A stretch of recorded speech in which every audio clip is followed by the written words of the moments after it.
Exhausted from the battle, the guy with the short blade stood in the path of the huge beast waiting for the moment. As soon as the monster jumped towards him, the guy managed to dodge it. Moments before, information about this thing had popped into his head. Based on the memory he received, he learned that he was on a planet called Blue Star. The Blue Star, the year 2200. Many spatial rifts suddenly began to open up around the world. Countless strong and ferocious monsters emerged from these rifts. These monsters were strong enough to inflict devastating damage on humans, gradually destroying civilization. Suddenly, while fighting them, they began to notice that they could absorb a mysterious substance dissociated in the air, life energy, to transform themselves, gaining extraordinary power in the process. These people began to be called warriors. With the help of warriors, people were able to build bases in the wasteland in order to survive and continue fighting monsters. In a past life, he died after being eaten by a mob of zombies. But as soon as he opened his eyes, he was in this world full of martial artists and ferocious creatures. The monster attacked the guy again, but he managed to block its jaws. The guy began to panic as the monster was giving off a strong electric current because he would die if he touched it. Due to the guy's lack of strength, the monster started to prevail, breaking forward, but the guy bounced to the side. This caused the monster to fly forward and crash into the trees, creating a massive electrical explosion. Due to the failed attack, the monster found itself pinned to the ground by the trees that had fallen on it. The boy took advantage of the situation and pounced on the immobile beast. But to his regret, nothing came out, and the knife in his hand was in a terrible condition. The guy was forced to admit that an ordinary man was unable to stab this monster. Besides, a few painless attacks were able to completely drain his body's strength. After a few moments, the monster managed to free itself from the wood captivity and roared loudly. The guy thought about the fact that this body didn't have any cultivation talent, causing him to assume that the original owner of the body had long since given up on himself, refusing to give up at every opportunity. That's why he went into the forest with only one short blade. To say it was for hunting was almost suicidal. The beast opened its maw filled with ghastly fangs and attacked the guy again. But the man wouldn't back down anymore. He shouted that he didn't want to die, and since he had already taken possession of the body, he would see to it that he lived well.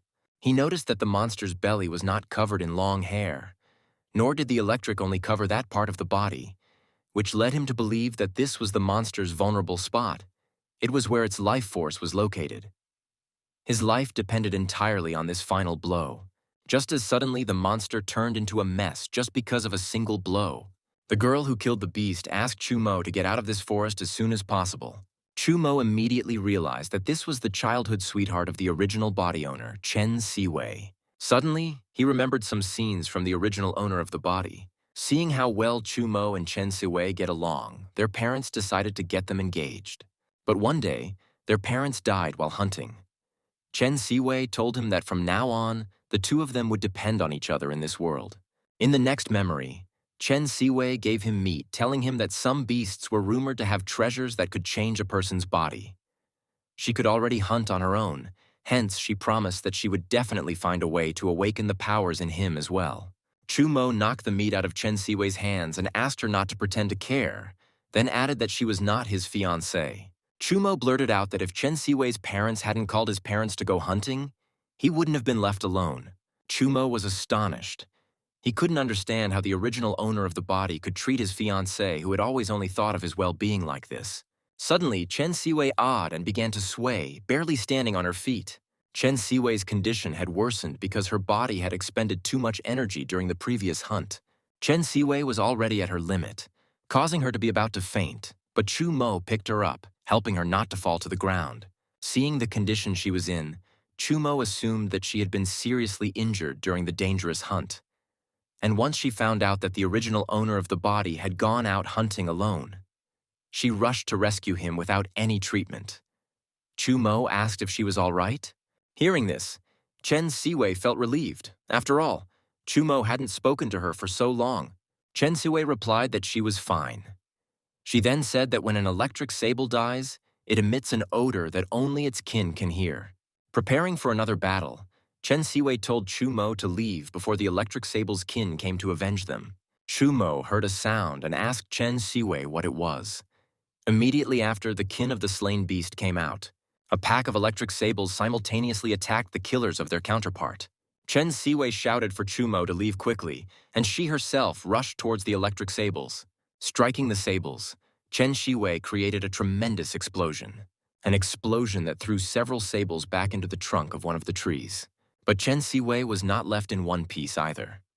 Chumo rushed over and caught Chen Siwei taking the damage from the collision with the tree, after which he turned to Chen Siwei. But seeing the state she was in, he realized that she had lost consciousness. Meanwhile, electric sables surrounded the two of them. Chumo mentally cursed because of the situation they were in.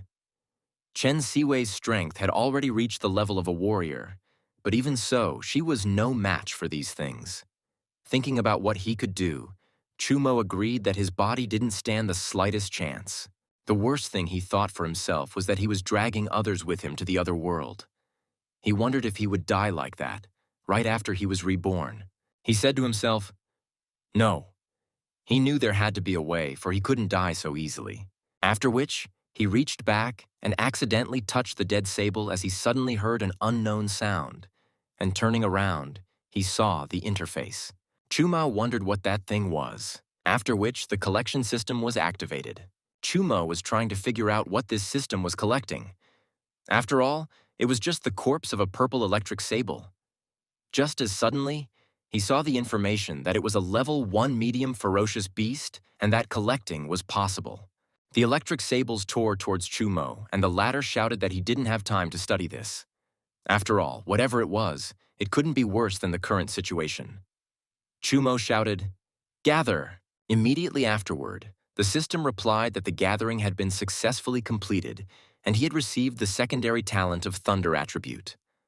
The system asked if he wanted to use it. Chumo shouted yes without a second thought, immediately after which a strong discharge of electricity rushed through his body, causing him incredible pain. It then exploded with electricity, and the monsters closest to it took damage. Chumo felt that he had obtained an improvement talent from this beast. While he was thinking, the electric sables attacked Chumo, but he grabbed his blade and lightning fast he dealt with the attackers, after which he felt more and more strength begin to gather in his body.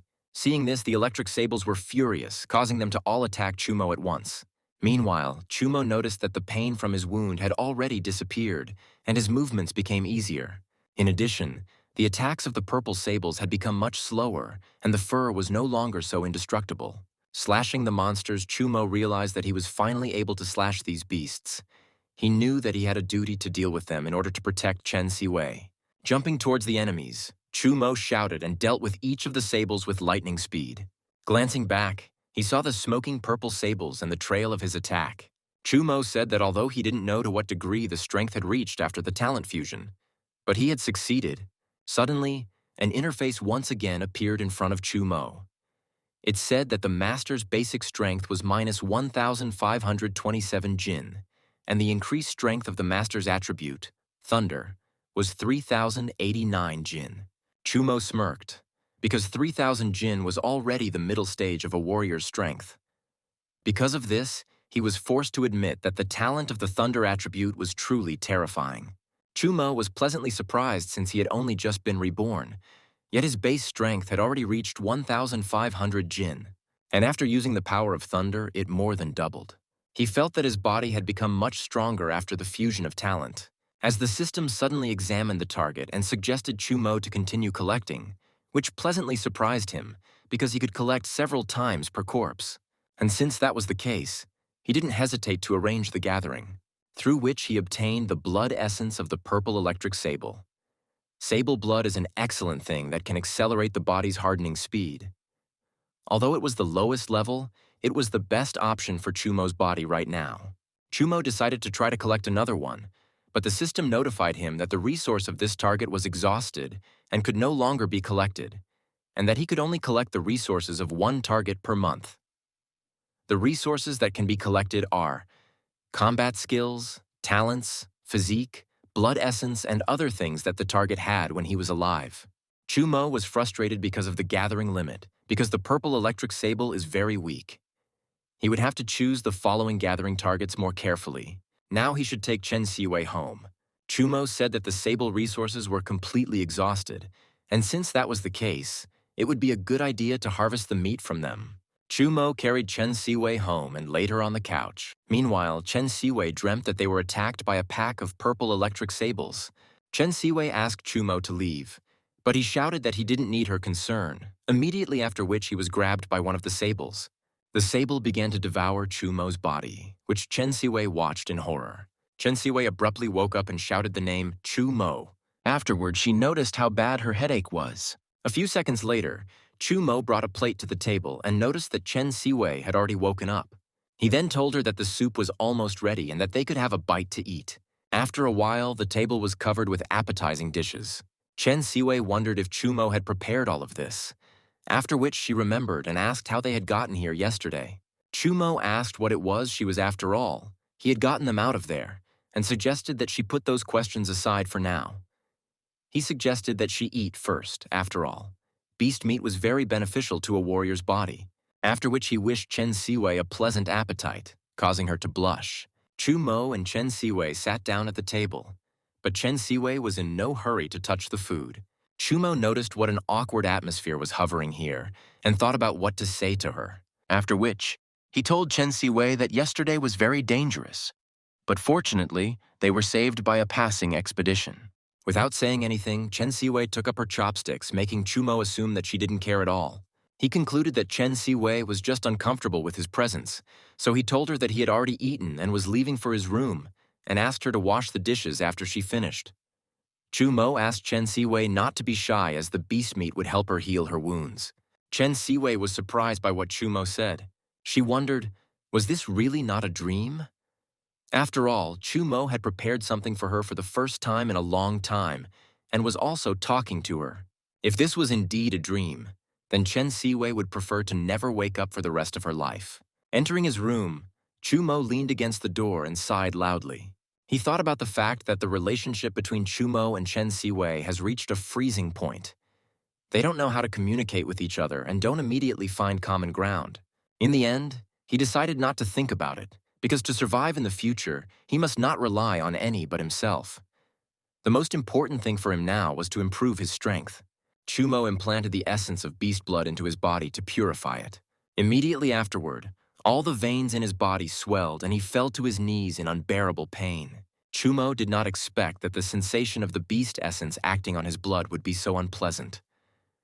After starting to refine the essence, he was going to focus on training to fully refine himself. A month later, Chumo once again entered the training room.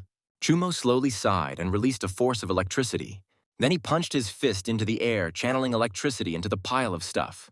The electricity destroyed everything in its path except the plant in the vase, which only had one of its petals fall off. Chumo concluded that the attack power was not bad, but controlling electricity required him to practice further.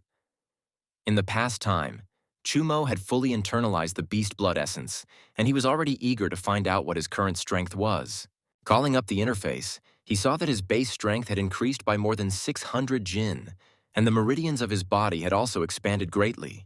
Among them, the enhancement brought by the beast blood essence alone is at least 400, which isn't bad. He had been training hard all month, not counting eating and sleeping. But now was still no time to relax. Besides his lowest cultivation talent, there are warriors with more powerful talents, and those who possess these talents progress at a speed he can't even imagine. However, Chumo believes that with the constant effect of the beast blood essence flow, he would be able to enter the martial artist realm within half a year. Meanwhile, Chen Siwei practiced the same way, beating up a mannequin. Finished with the beating, she took a breath as she watched the man shudder. After that, the test dummy stopped at 8,365. Chen Siwei was not very happy with this result, as the hunting exam was only a month away, and this strength was unlikely to be enough for her. Warrior levels are divided into apprentice, warrior, warlord, patriarch, venerable, and saint. The two-headed python is an average level 2 beast, and if she is going to defeat it, she must have at least warrior level. On the other hand, the warrior herself must have at least 10,000 jin, and unfortunately, she is still far from that. A scene flashed through Chen Siwei's mind in which she failed to protect Chumo, and an electric sable pounced on him. Immediately afterward, she shouted that she would become a warrior and struck the dummy again. Chen Siwei asked Chumo to wait for her. The heart of the legendary two-headed python can change a person.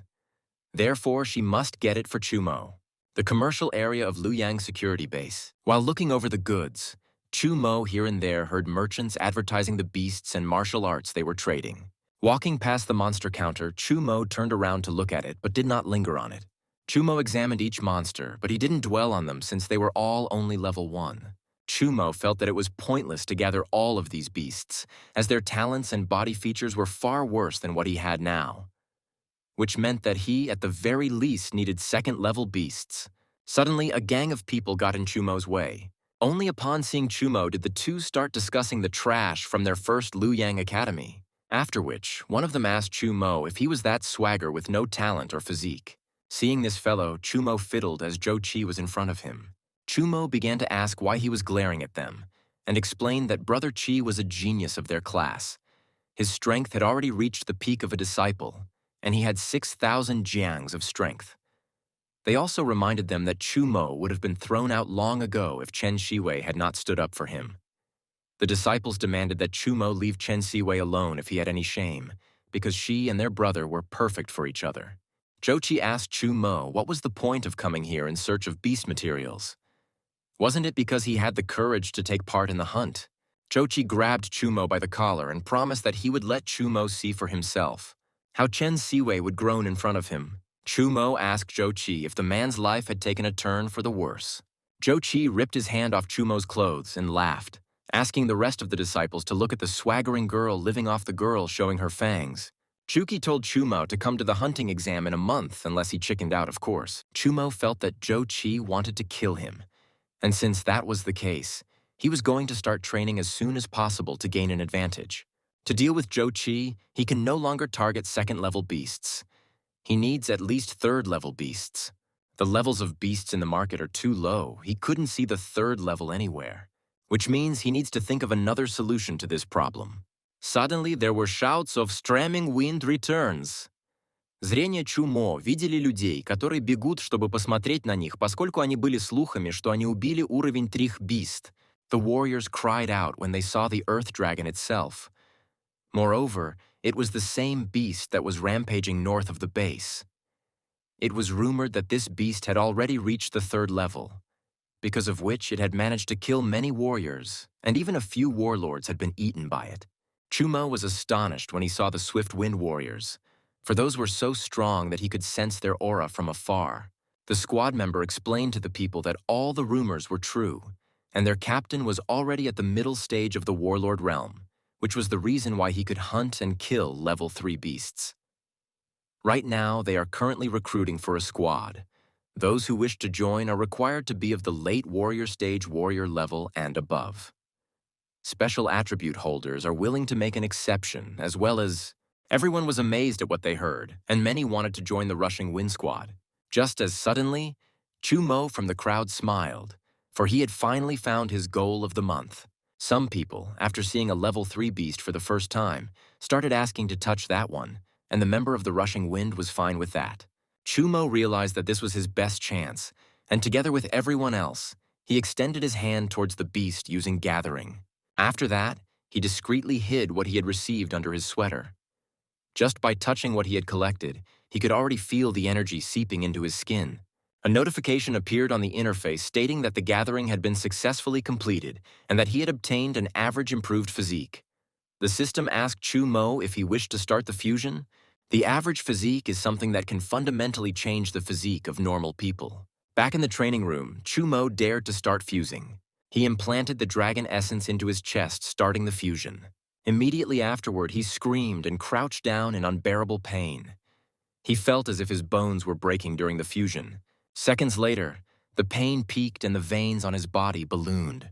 As the pain suddenly began to leave, Chumo could feel a warm stream emanating from his heart, and the damaged bone meridians began to recover. After recovery, however, the strength of his body increases. All this is repeated until the body is completely reborn. Once the purification process was complete, Chumo swung his fists a few times while feeling how much his speed had increased. It was as if his body no longer had any weight.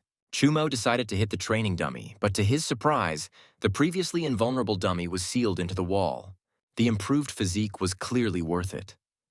After all, there was now as much power in one of his punches as there had been in 10 of his previous punches. The physique was the basis for improvement, and a good talent required a good physique. The interface brought out Chumo's calculation of his combat values. The basic strength is 2,659 Jin, and the increased strength of the Thunder attribute is 5,270 Jin. Chumo calculated that his base strength had increased by 500, and his cultivation speed had become much faster. If this continued, he was sure that in a month's time, his maximum strength would be comparable to that of a late-stage disciple. And when the time comes for the hunting competition, since Zhou Qi decided to kill Chumo, Chumo will retaliate in kind. First, Luoyang Academy is the strongest warrior academy in Luoyang, with the strongest and most numerous faculty. Students who excel in their studies are allowed to study here until they graduate from high school. But if they fail the talent test and fail to become warriors, they will be transferred to the 5th Academy, the lowest-ranked academy. The academy holds regular hunting trials for pupils, where they will be assessed on their performance and rewarded. And today is one of those days. The disciples praised Zhou Qi, the honored genius of their class, who had reached peak disciple in such a short period of time while possessing 6,000 Jin of strength. Everyone thought it was simply terrifying to be able to gain 600 Jin of strength in just 2 months, and were also confident that he would be able to enter the elite class upon his return. Zhou Qi asked his disciples to at least keep their cool. Suddenly, the disciples noticed Chumo and began to wonder how he even dared to come here. Zhou Qi turned around to Chumo, and the disciples began to discuss him. They were discussing that Chumo didn't have any physical talents, making it equal to suicide for him to participate in the hunt. The students began to wonder why he was still here, since he should have been sent to the 5th Academy long ago. But all the talk agreed that he was just lucky to have a fiancée, Chen Siwei from the elite class, constantly protecting him. Although sitting on the neck is a talent, but this kind of thing is still not enviable. When Chumo was nearby, Zhou Qi called out that trash. He admitted that he found it hard to believe that he had come here and asked if Chumo really couldn't wait to see him kissing Chen Siwei. The disciples began to gather around Chumo with Zhou Qi as a truck suddenly pulled up and honked. One of the students alerted his brother that the teachers were coming. Chuki told Chumo that he was lucky and asked if he thought he could come out alive from this ordeal. The teacher shouted to the students to all gather and come up to him at their number, sign in, and get in the car. When the truck left, the teacher told them that their goal for the day was the wilderness area outside the base. The students were amazed at what they heard, because only warriors were allowed to hunt in the wilderness. Even warriors could not always survive there, and since they were not warriors, it was certain death for them. The teacher asked them not to worry as they headed north of the city, where the rushing wind squad hunted down the only ferocious level 3 beast, the Earth Dragon. The base then recruited over 10 squads of hunters to clear out, destroying all beasts above level 2 and opening a 20-mile radius hunting zone. After which, the second teacher said that this area was now only inhabited by level 1 beasts, making it an ideal place for hunting trials. After which he added that he and Teacher Lin would be with the guards. If the students were still afraid, they could get out of the car and go straight back in. He is now ready to present them with the rules. This challenge has a point system based on the strength and level of the beast killed. The first 3 places will be rewarded, nothing below 3rd place. For the 3rd place, you can get a vial with the blood of the beast of the 2nd level.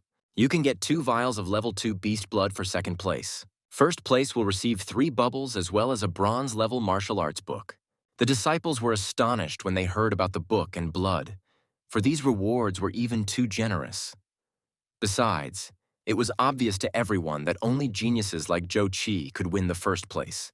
Teacher Lin introduced a communication talisman to the students and explained that they should immediately crush such a one if they found themselves in danger, immediately after which he and Teacher Lin would go to the rescue. But they shouldn't think that this talisman was given for a chance to rest, because the wilderness area is full of dangers, and they should always be careful. Teacher Lin told them that this hunting trial lasts for 5 days, and one can only go out after finishing it. The teacher asked if everyone understood this, and the students shouted, "Yes!" Unwrapping the talisman, Zhou Qi told his fellow students that they could think that the book and blood already belonged to him. A fellow student asked the boss if he would mind if they stayed close to him, but Zhou Qi asked him to get off his back. Zhou Qi wants to kill Chumo, covets Chen Siwei, the son of the strongest Zhou family. Chumo knew that the threat of Zhou Qi was too great for him, so Zhou Qi must die. To get more points, Zhou Qi would have to go deeper into the forest, and then he would seize the perfect moment. After a while, the students reached the wilderness area. Seeing the local vistas, they were delighted. Teacher Lin looked at the clock and said that it was already time. The Academy's hunt test has begun. Teacher Lin said that there are good seedlings this year. The second asked if the latter was talking about Zhou Qi, and said that after all, the resources of the Zhou family were behind it. But even so, it has no competitors in its class, the first added. Teacher Lin asked Chumo if he was sure he wanted to go there. After all, there was only a 1% chance of ordinary people surviving there. After which, the other explained that a level 1 beast was clearly not something an ordinary person could fight, and suggested that Chumo think it over again. Chumo thanked the teacher for his concern and reminded him that he has a whole 1%. Teacher Lin said that there was something wrong with this boy, and the other added that this trial would be very exciting. Walking through the forest, Chumo pondered that life energy not only allowed people to gain abilities and awaken talents, but also allowed beasts and plants to mutate and grow. But with danger often comes opportunity. Hunter units such as the rushing wind hunt in the wilderness in search of resources. Since Chumo can't find Zhou Qi, he might as well hunt wild beasts first to test his martial abilities. But so far, he hadn't encountered a single beast. Chumo said, unaware that he was already being hunted. As soon as the beast approached, Chumo sensed the one and immediately dodged its attack. Chumo was attacked by an inferior beast of the first level, an iron beast dog. The usual method of hunting a beast with a high attack speed and low stamina is to circle around the beast until it is exhausted. However, Chumo said, and drove the iron-armored dog into the ground with one punch. After absorbing the blood of a beast, Chumo could possess over 6,000 jin of strength and thunder attribute abilities, which together were comparable to the level of a late-stage disciple. But an ordinary iron beast dog is no match at all. Using the gathering system on a low-level beast was too wasteful, so Chumo decided to use the blood-gathering method taught at the academy. While Chumo was collecting the blood of the iron-armored dog, more and more wild beasts began to sneak up on him. As they approached, spiders, snakes, and wolves pounced on their prey. But Chumo already knew about them and dealt with all of them in the blink of an eye. He let them become his sharpening stone. After a while, evening was approaching. Chumo had dealt with a mid-level beast, a silver-ringed shield bear. It was already the 7th one on his account. Hunting Chumo had already collected 5 flasks of beast blood, which he decided to stop at for now. Chumo only had to absorb them and rest. The beast blood was indeed worth it. Last time, it had given him at least 100 jin when absorbed. Unfortunately, he could only reuse it once every 3 days. Therefore, Chumo wished that he could use it all the time. Suddenly, Chumo heard someone's plea for help. It brought him out of his thoughts. The student yelled out that a giant berserk bear was chasing him. When he saw Chumo, he went to Chumo to ask Chumo to save him. Just as suddenly, a giant berserk bear broke the trees in its path and with a loud roar knocked the apprentice down. Chumo immediately recognized a first-level supreme beast. In the academy, there was a record that wherever these bears roamed, there was bound to be a pristine spiritual hive around them. The honey of the spiritual bees could shorten the digestive interval between consuming the beast's blood. This was exactly what he wanted. The disciple asked Chumo not to use the bonding talisman and suggested that Chumo join together to kill the bear, after which they would share the honey of the spirit bees together. Chumo didn't listen to his fellow student as he was already focused on his goal. He was determined to obtain this honey. The giant berserk bear swung its paw with ease, killing the apprentice. Chumo asked the bear how he only dared to kill a fellow student in front of him, after which he shouted that he would dissect the bear for it and attacked. The giant berserk bear was infinitely strong, and in terms of strength, Chumo was no match for it. This means that he must be as careful as possible with the bear and use electricity to wound its insides. Chumo pointed his short blade at the bear, but was unable to pierce through its thick fur. And so he used the power of electricity, then managed to harm the bear. Suddenly, the marks on the bear began to glow. Chumo realized that he was in bad shape, as the electricity and pain made the bear furious. Chumo bounced away from the bear while the bear swung its huge paw. Without the ability to dodge, Chumo took the blow with his paw, causing him to be instantly sealed into the ground. In berserk mode, the bear's speed and strength increased. Chumo realized that he lacked speed and the frequency of his attacks was too low. If things continued like this, even if the bear stopped attacking, Chumo's physical strength would not be able to withstand it. Raising his gaze upwards, Chumo was startled to see the bear paw flying towards him once again. Taking the chance, Chumo bounced to the side, avoiding the hit. Chumo realized that it couldn't go on like this. First, he needs to create an opportunity to attack, which means he has to attack the eyes of bears. After blinding the bear with electricity, Chumo immediately rushed towards it, gathering energy for the next attack. Chumo stabbed his blade into the bear's paw in order to limit the bear's capabilities. The bear roared loudly in pain, and Chumo channeled more and more electricity power into the bear's wound. But the bear wasn't going to die so easily, and slapped Chumo's back. Chumo realized that this was his end, this body. That's where it ends. Except he's not willing to put up with it. Suddenly, Chumo's body felt a new wave of surging strength. Feeling this, Chumo realized that it was all about the beast blood. The blood of beasts collected directly was not as pure as the blood obtained from the collection system, causing it to only begin to be absorbed now. His body's strength began to recover quickly. It is now unknown by whose hand the deer will be killed. The bear struck Chumo as he suddenly flew out of the dust cloud and immediately rushed towards the bear. Chumo exerted all his strength so that this vile brat would finally die. Evening was coming. Chumo was trying to catch his breath after a hard battle. Chumo couldn't help but admit that a level 1 beast was indeed powerful.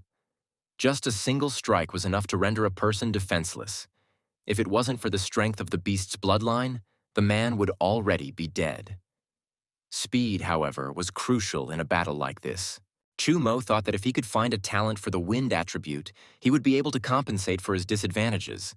Also, his fighting strength would rise to a higher level.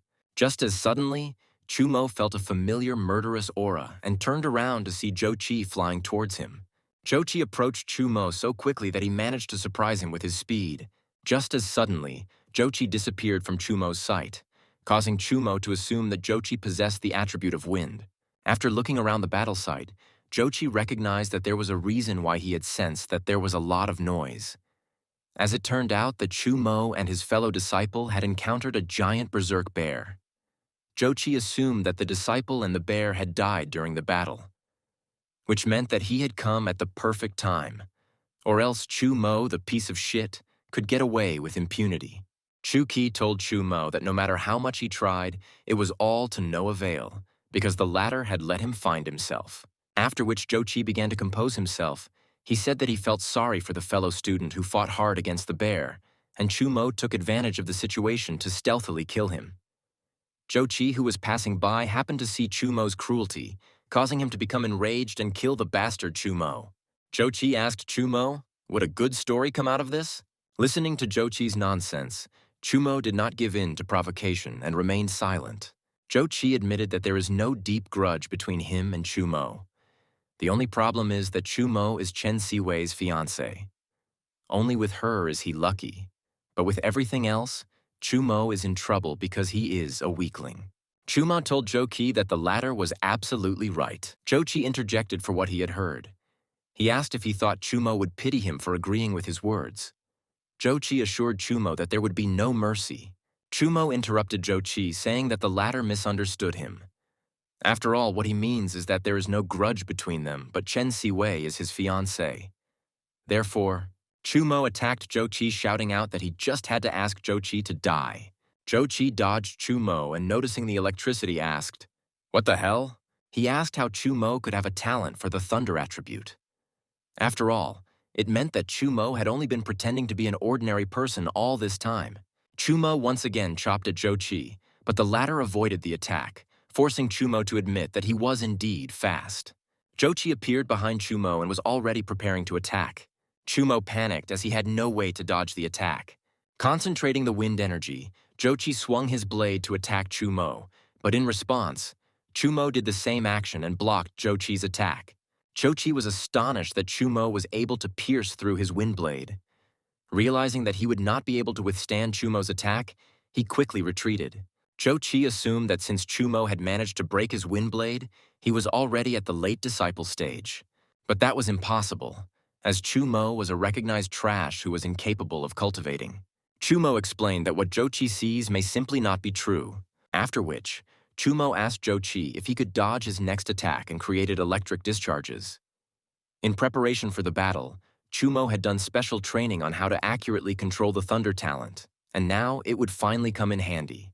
A shiver ran through Zhou for the control he sees. It clearly surpasses the level of a late disciple. Zhou began to run away from the spheres, jumping from tree to tree, but those spheres kept up.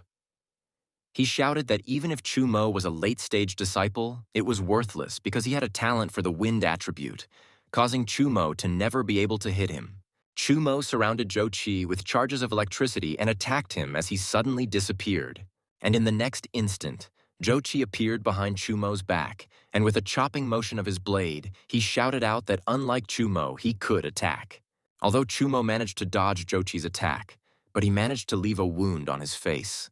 Zhou, on the other hand, laughing madly, continued to attack Chumo with a series of blows. He shouted that it was a chasm between them and wished Chumo's trash to die. Being under the enemy's pressure, Chumo could hardly keep up with his attacks.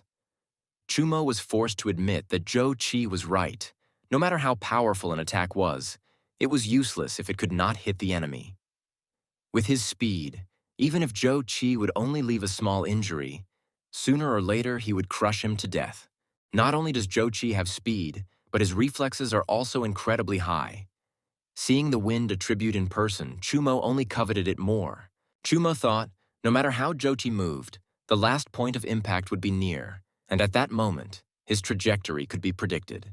Creating the electric bow, Chumo pondered the fact that the last time he had seen Zhou was for 9 hours, and the frequency of his attacks was around 4 to 6 seconds. Based on logic, Zhou's next attack should be...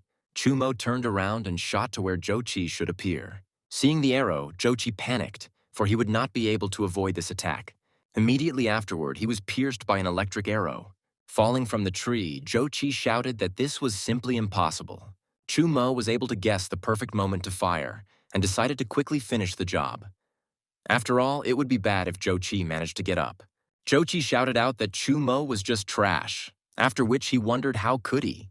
He was trying to figure out how he could lose to a trash like Chumo. Zhou demanded that Chumo wait until he returned, and then Chumo stepped on Zhou's chest with a knife in his hands, and the latter asked if Chumo was going to kill him. Zhou reminded Chumo that he couldn't kill him because his father was a late-stage warrior, and if Chumo killed him, his father wouldn't let Chumo go. Realizing that Chumo was not going to retreat, Zhou began to beg Chumo for mercy and offered to give Chumo something good that he had brought with him. Chumo told Zhou that he was too noisy and chopped with his blade, taking his life.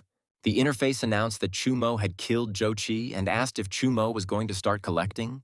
Chumo accepted the offer. The wind attribute now belonged to him. After completing the gathering, Chumo took off first to check the attribute. He was amazed at the speed he was able to reach. Chumo felt as if his body was merging with the wind, and his speed was more than 3 times faster than before. Even the control and flexibility of his body had improved. After playing with the wind talent some more, Chumo descended to the ground, right beside Zhou's body. Chumo was very pleased with the acquisition, as the wind attribute was indeed very strong. Chumo reached out to Zhou, wondering if he could gather something else. After completing the gathering, Chumo unexpectedly obtained a skill. A bronze-level martial skill, the Sky-Shattering Blade. Chumo wondered if it was possible that the system could collect not only talents and physique, but also the skills that the deceased had acquired while alive. Absorbing the skill, he said that this gathering system was even too powerful. The reward for first place in the trial was only a bronze-level martial arts book. Absorbing the skill, Chumo learned that the Sky-Shattering Blade had 3 levels. If you master the first level, you can cover the blade with a layer of light, and on the 3rd level, it's almost a solid blade of light. Chumo guessed that Zhou was probably at the 1st level. Although his blade was only slightly glowing, but his attack power was not insignificant. If one cultivated the skill to the 3rd level, the range of the blade could reach 30 meters, making it a very good skill. Suddenly, The interface in front of Chumo reopened, notifying Chumo that the gathering target had a special item. Chumo wondered what this special item was, and he started collecting again. This time, he obtained a treasure map. Chumo was amazed that the gathering system was able to get even something like this. Bursting with curiosity, Chumo tossed the map to quickly find out what this special item was. But upon seeing the location of the object, he was shocked. After all, the special item is located in the lair of the Earth Dragon. 10,000-year-old spiritual remains have been found in the lair, and apparently, there are other secret treasures there as well. Chumo couldn't believe what he saw. After all, it was rumored that the 10,000-year-old spiritual remains were a treasure that improved a warrior's physical attributes. Chumo didn't even think that he would harvest this much. Behind Jochi is the Zhou family, with whom he must not have any conflict right now, and therefore no one must find out that he was the one who killed Jochi. He's been here long enough. Chumo was excited because once he got rid of his body, he would have time to search for the honey of the spirit bees, and then he would find a quiet place to cultivate. But before that, he decided to see if Jochi had anything else of value with him. It was night. A light came from a hollow in the tree. After a short search, Chumo still found a hive of spirit bees and was already collecting honey. A hive of this size can only produce 250 grams of honey. This is enough to sustain Chumo's cultivation for 10 days. Along with the spirit bees' honey, Chumo had collected 21 bottles of beast blood today, including 6 bottles from the berserk bear, 8 bottles from the classmate he had killed, and 7 bottles from other beasts. Chumo thought it was strange that nothing but a blade and a pouch was found on Chumo's body. Taking a closer look, Chumo noticed that the texture of this bag was a bit like the skin of a beast. Suddenly, Chumo remembered that when he saw Jochi, he didn't have his blade with him, causing him to wonder where he had gotten it. Chumo decided to try to inject life force into the bag to open it. Just as suddenly, the bag opened up, presenting Chumo a large bag filled with beast blood bottles and purple stones inside out. Chumo rejoiced as it was a storage bag. As expected from the Zhou family, normally even warlords couldn't afford such bags. Chumo reached for the primary stones. He used to be very poor before, but now he had these stones in abundance. This bag contains over 600 low-level primary stones, as well as 12 bottles of beast blood, 3 of which have reached the 2nd level. The stone's energy can be absorbed by warriors or used as currency. Primary stones are a special ore obtained after the great change of the world, powered by life energy. Finished inspecting the wasteful Jochi's sack, Jochi gathered all the things in it, including his past sack. Chumo decided that he shouldn't flaunt such a thing. After all, not many people in their small town could afford such a thing. Now, Chumo decided to try out the effects of the spirit bee's honey. As soon as Chumo began to drink the honey, it began to spread throughout his body, spreading warmth. After drinking the honey, Chumo did not feel the pain that came with consuming beast blood at all. He felt as if warm jets were running all over his body, soothing every tiny wound. After a while, Chumo finally finished cultivating with honey. Just a small amount of spirit bee honey allowed him to digest the beast blood in 3 hours when it would normally take 3 days.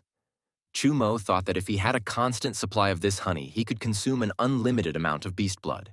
Chumo decided to continue cultivating himself throughout the night, and in the morning, he would head to the Earth Dragon's lair. The next morning, Chumo headed for the dragon's lair, and judging from the data, it's ahead. After the battle with the dragon, the place was thoroughly investigated and cleaned, causing most people to never think that there was once treasure here. The Zhou family was so powerful that they managed to hide the evidence right under the investigation team's nose. The Earth Dragon Cave was much deeper than Chumo expected. Even though he had been walking for more than 10 minutes, he still couldn't see the end. Just as Chumo suddenly heard the notification, the target was at the right wall. As he touched the wall, Chumo saw his hand pass through, causing him to assume that it was a concealment technique or a natural covering. He didn't expect that the system was able to notice things hidden from view, which was a good thing. After passing through the wall, Chumo saw what he had come here for: 10,000-year-old spiritual remains. Chumo wondered what that ball hanging in the air was and whether it could be a byproduct of spiritual remains. Examining this orb, Chumo recalled the rumors that in places where the treasures of heaven and earth were born, there were also the accompanying spirits. Chumo decided to put the orb aside and examine it later. Chumo dialed the 10,000-year-old spiritual remains in his hands and thought about how to use them. The book said that they should be impregnated into the skin. And since that was the case, he threw off his clothes and bombed into a pool of 10,000-year-old spiritual remains. Diving into the pool, Chumo felt something very strange. It was very murky, sad. It seemed as if it contained the emotions of life and death of the creatures on this earth for thousands of years, merging into some powerful force full of martial energy and flowing into the body. Very heavy, bloody, but infinitely alive. After finishing his cultivation, Chumo placed his hand on the floor to climb out of the pool as he was suddenly thrown into the air. Chumo looked at his hand and asked, "What was that?" He began to feel as if the wind attribute had completely merged into his body, causing him to almost not feel his weight. And since that was the case, what were his other talents and physical attributes? Chumo called out to the system, and the system immediately ran a host property test. Chumo had acquired a high cultivation physique, as well as high talents for the attribute of thunder and wind. What one would expect from spiritual remains. Last night he drank 4 bottles of beast blood, but it only increased his base strength by 500. But now the attributes of physique refinement were directly improved by 1 level. Even though the 10,000-year-old spiritual remains are only effective the first time they are used, Chumo decided to take some for reserve and leave the rest here, as it might be useful to others in the future. Chumo had finished all of his business before the end of the exam, which was 3 days away, which meant that he still had time to advance to the next level before the hunt was over. 3 days later, Teacher Lin said that it was time to summarize the results and asked the students who had come out to form a line, after which the teachers tallied up their points. Mei Guntao got 13 points, Yuan Hanyi got 6 points, Kuei Ning 21 points, Lu Chen 19 points.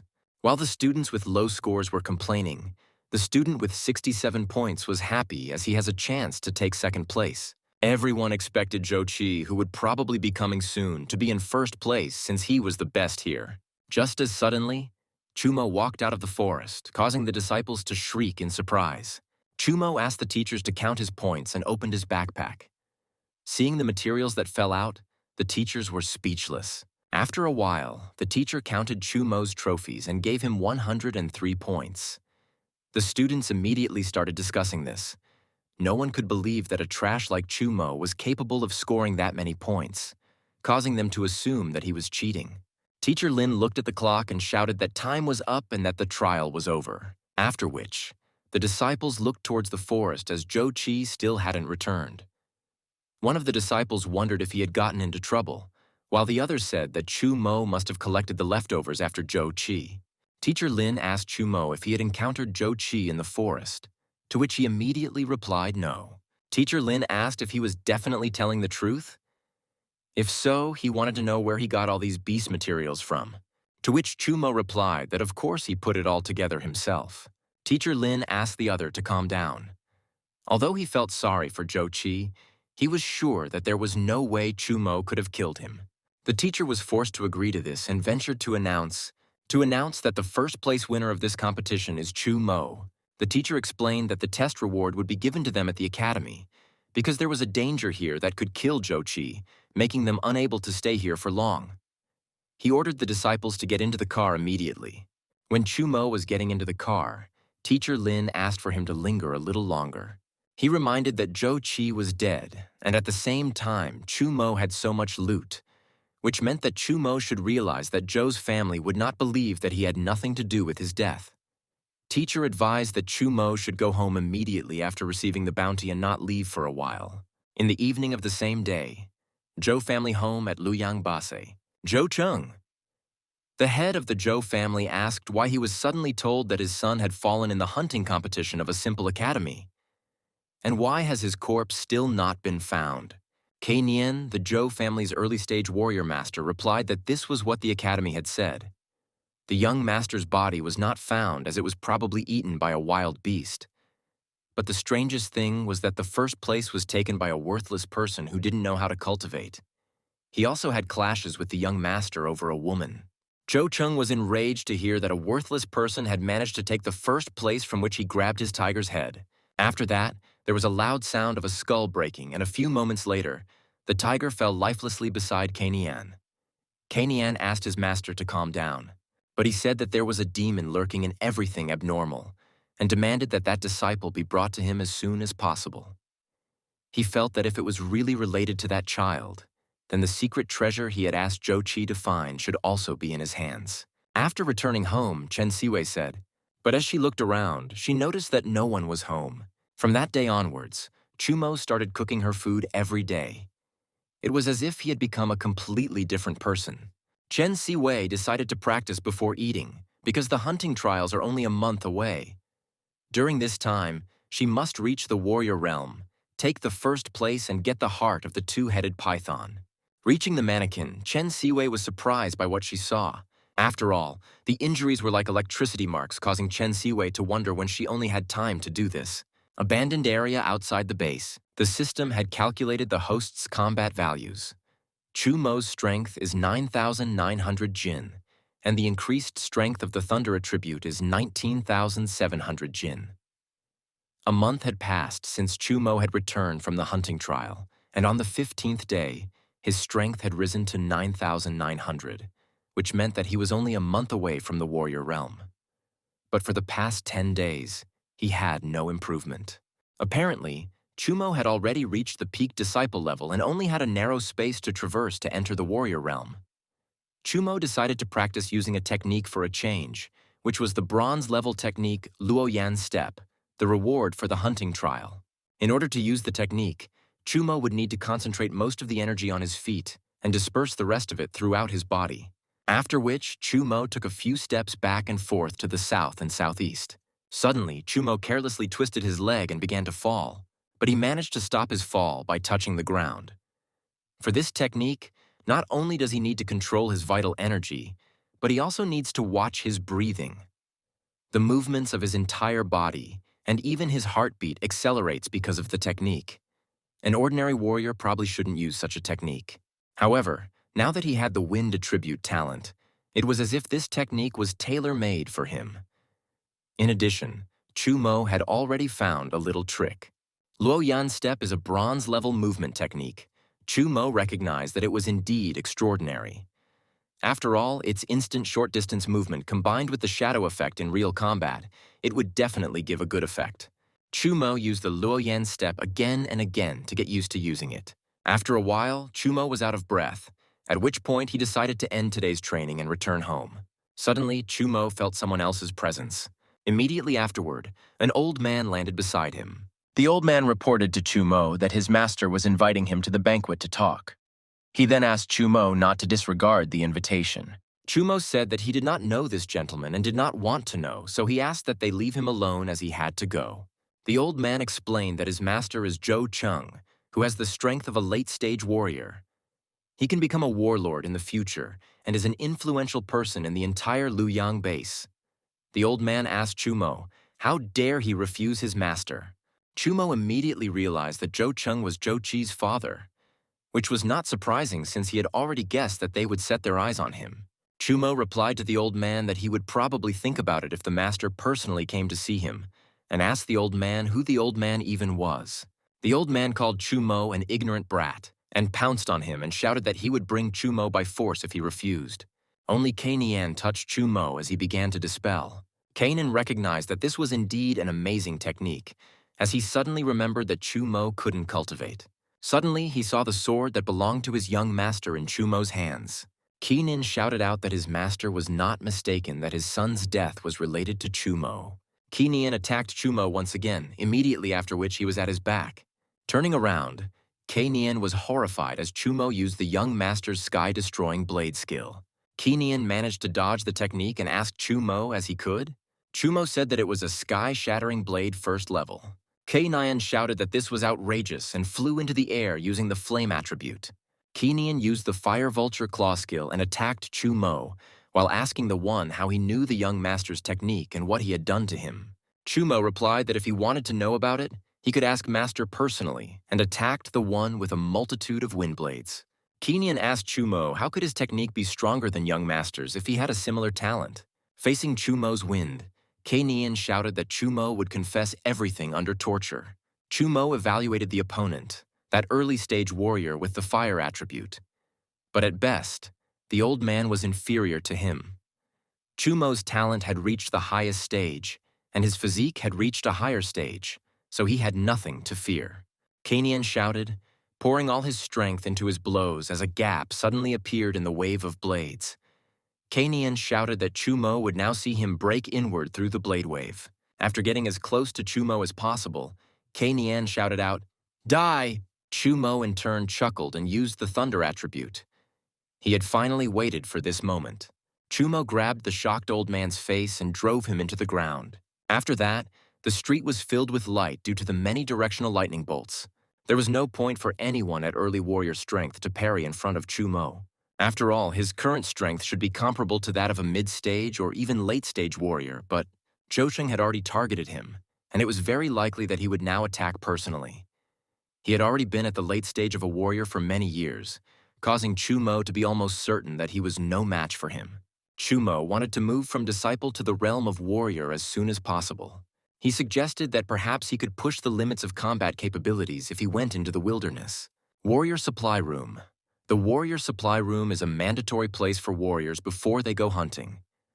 Warriors trade materials and information here, and can also accept government or individual assignments for rewards. If Chumo is going to train in the wilderness, he will need mixtures, weapons, and survival items.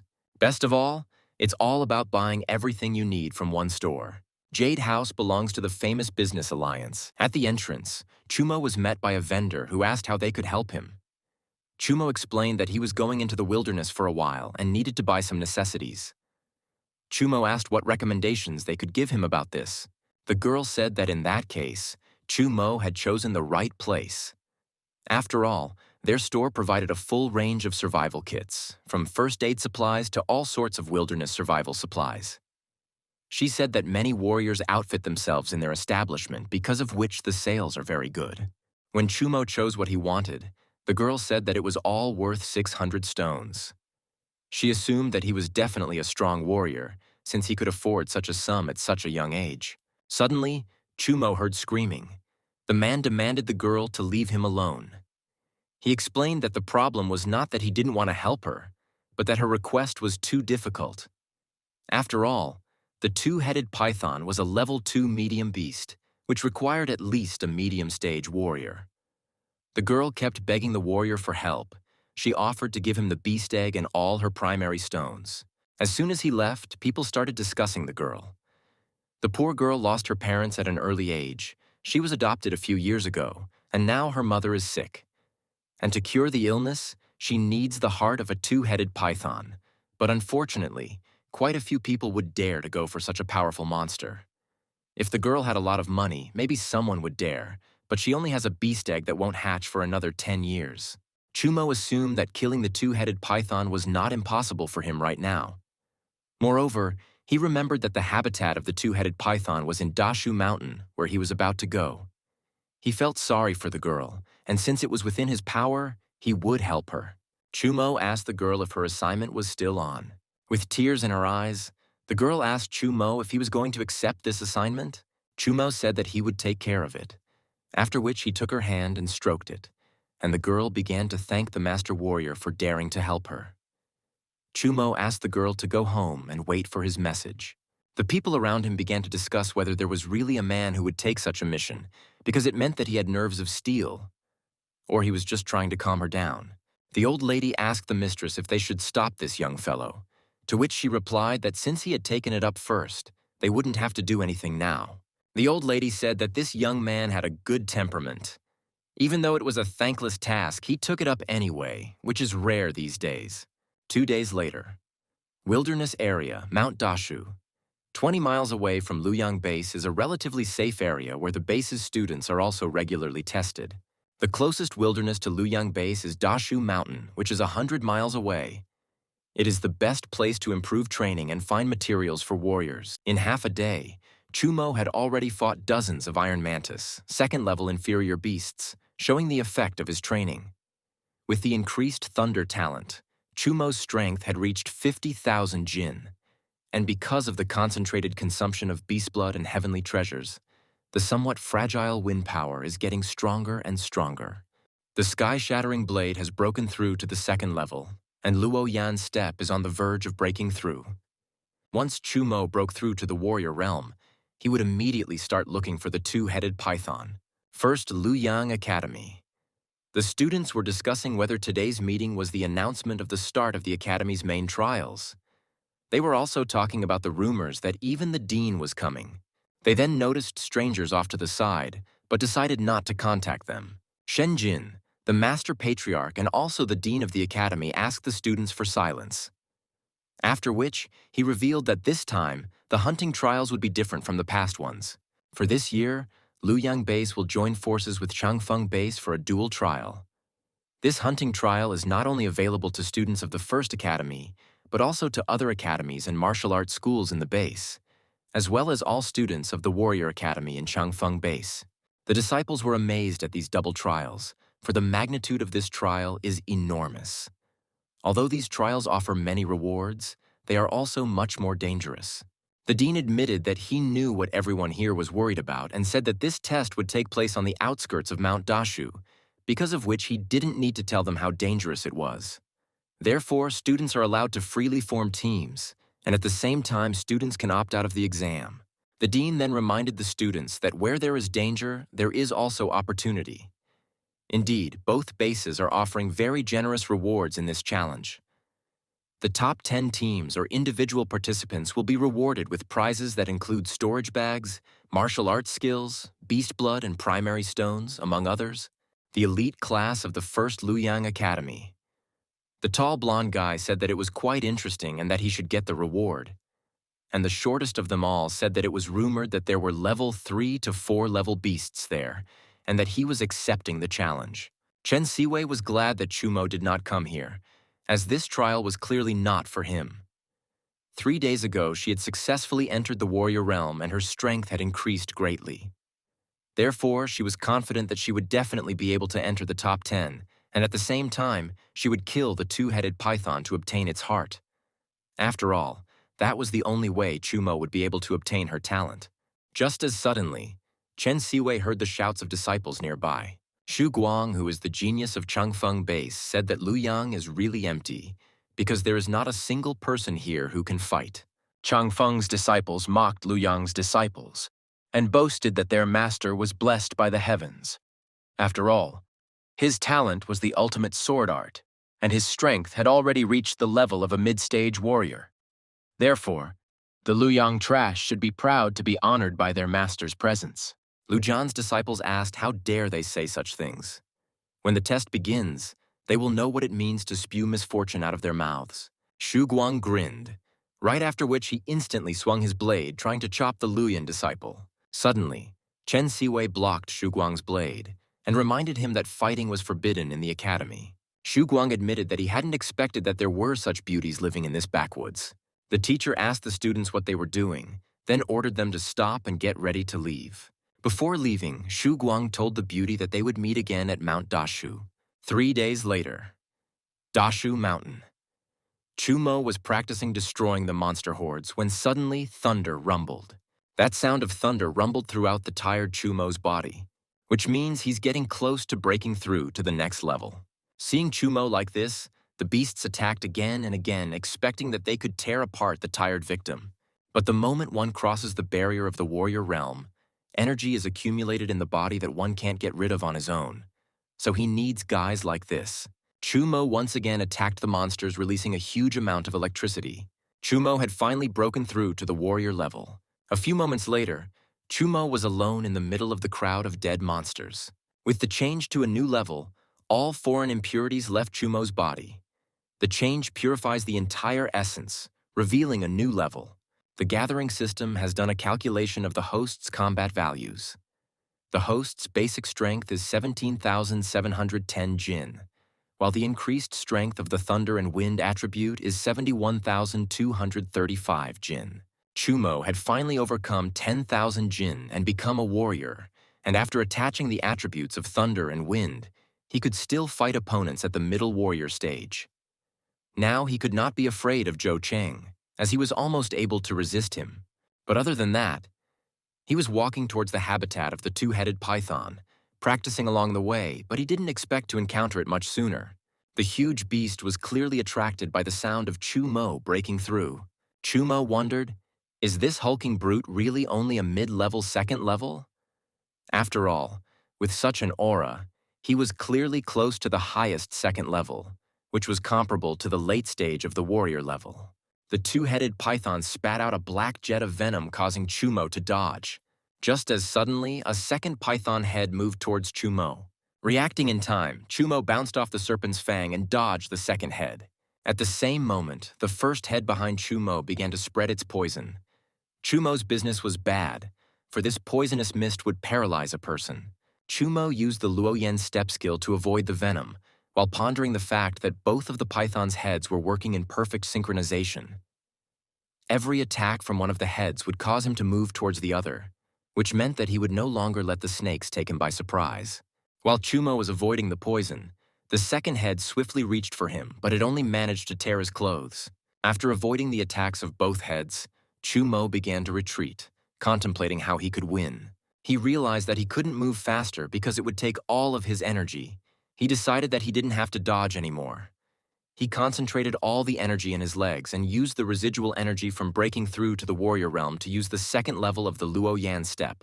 The head of the python attacked Chu-mo, hitting the target directly. Suddenly, the python realized that it hadn't hit its victim and started looking for him. Chu-mo asked the python if it had lost something. Immediately afterward, he chopped off one of its heads. The python's second head began frantically twirling in pain and spewing venom in all directions. Chu-mo recognized that he had made a good bet by concentrating all his strength to break through to the second level of the Luoyan step. The speed of the flash had almost doubled, causing the python's vision to not even keep up with him. He is now as if invisible to the python, and he is easily able to dodge all of its venomous attacks. Suddenly appearing in front of the remaining head, Chu-mo offered it to eat his blade. Immediately afterward, the two-headed python lost its other head. In this fight, Chu-mo was only slightly frightened. Luckily, Luoyan's step had broken through to the second level. Otherwise, he would have been left with nothing. The heart of the snake is for the girl's quest, and the snake's bile is useful for the body. He will also be able to collect 20 vials of blood from the snake. As a bonus, Chu-mo decided to take the snake skin as it could be used as a protective equipment. After collecting the trophies, Chu-mo chuckled as he had not fought in vain. One Supreme Level 2 beast was worth 100 inferior Level 2 beasts. Since he had finished all his business, Chu-mo decided to return to the base. After all, in order to enter the warrior realm, he needed to procure a few techniques from the supply hall. Suddenly, he heard a plea for help. The injured student of Luoyang First Academy was running away from the sables, loudly begging for help. Just as suddenly a blue flash flashed past her. Turning around, the girl saw the warrior cut down the pursuers with lightning speed. The girl immediately recognized the warrior, for it was Chu-mo, Chen Siwei's fiancé. Chu-mo in turn remembered that it was Du Jin from the elite class. He asked, "What is she doing here?"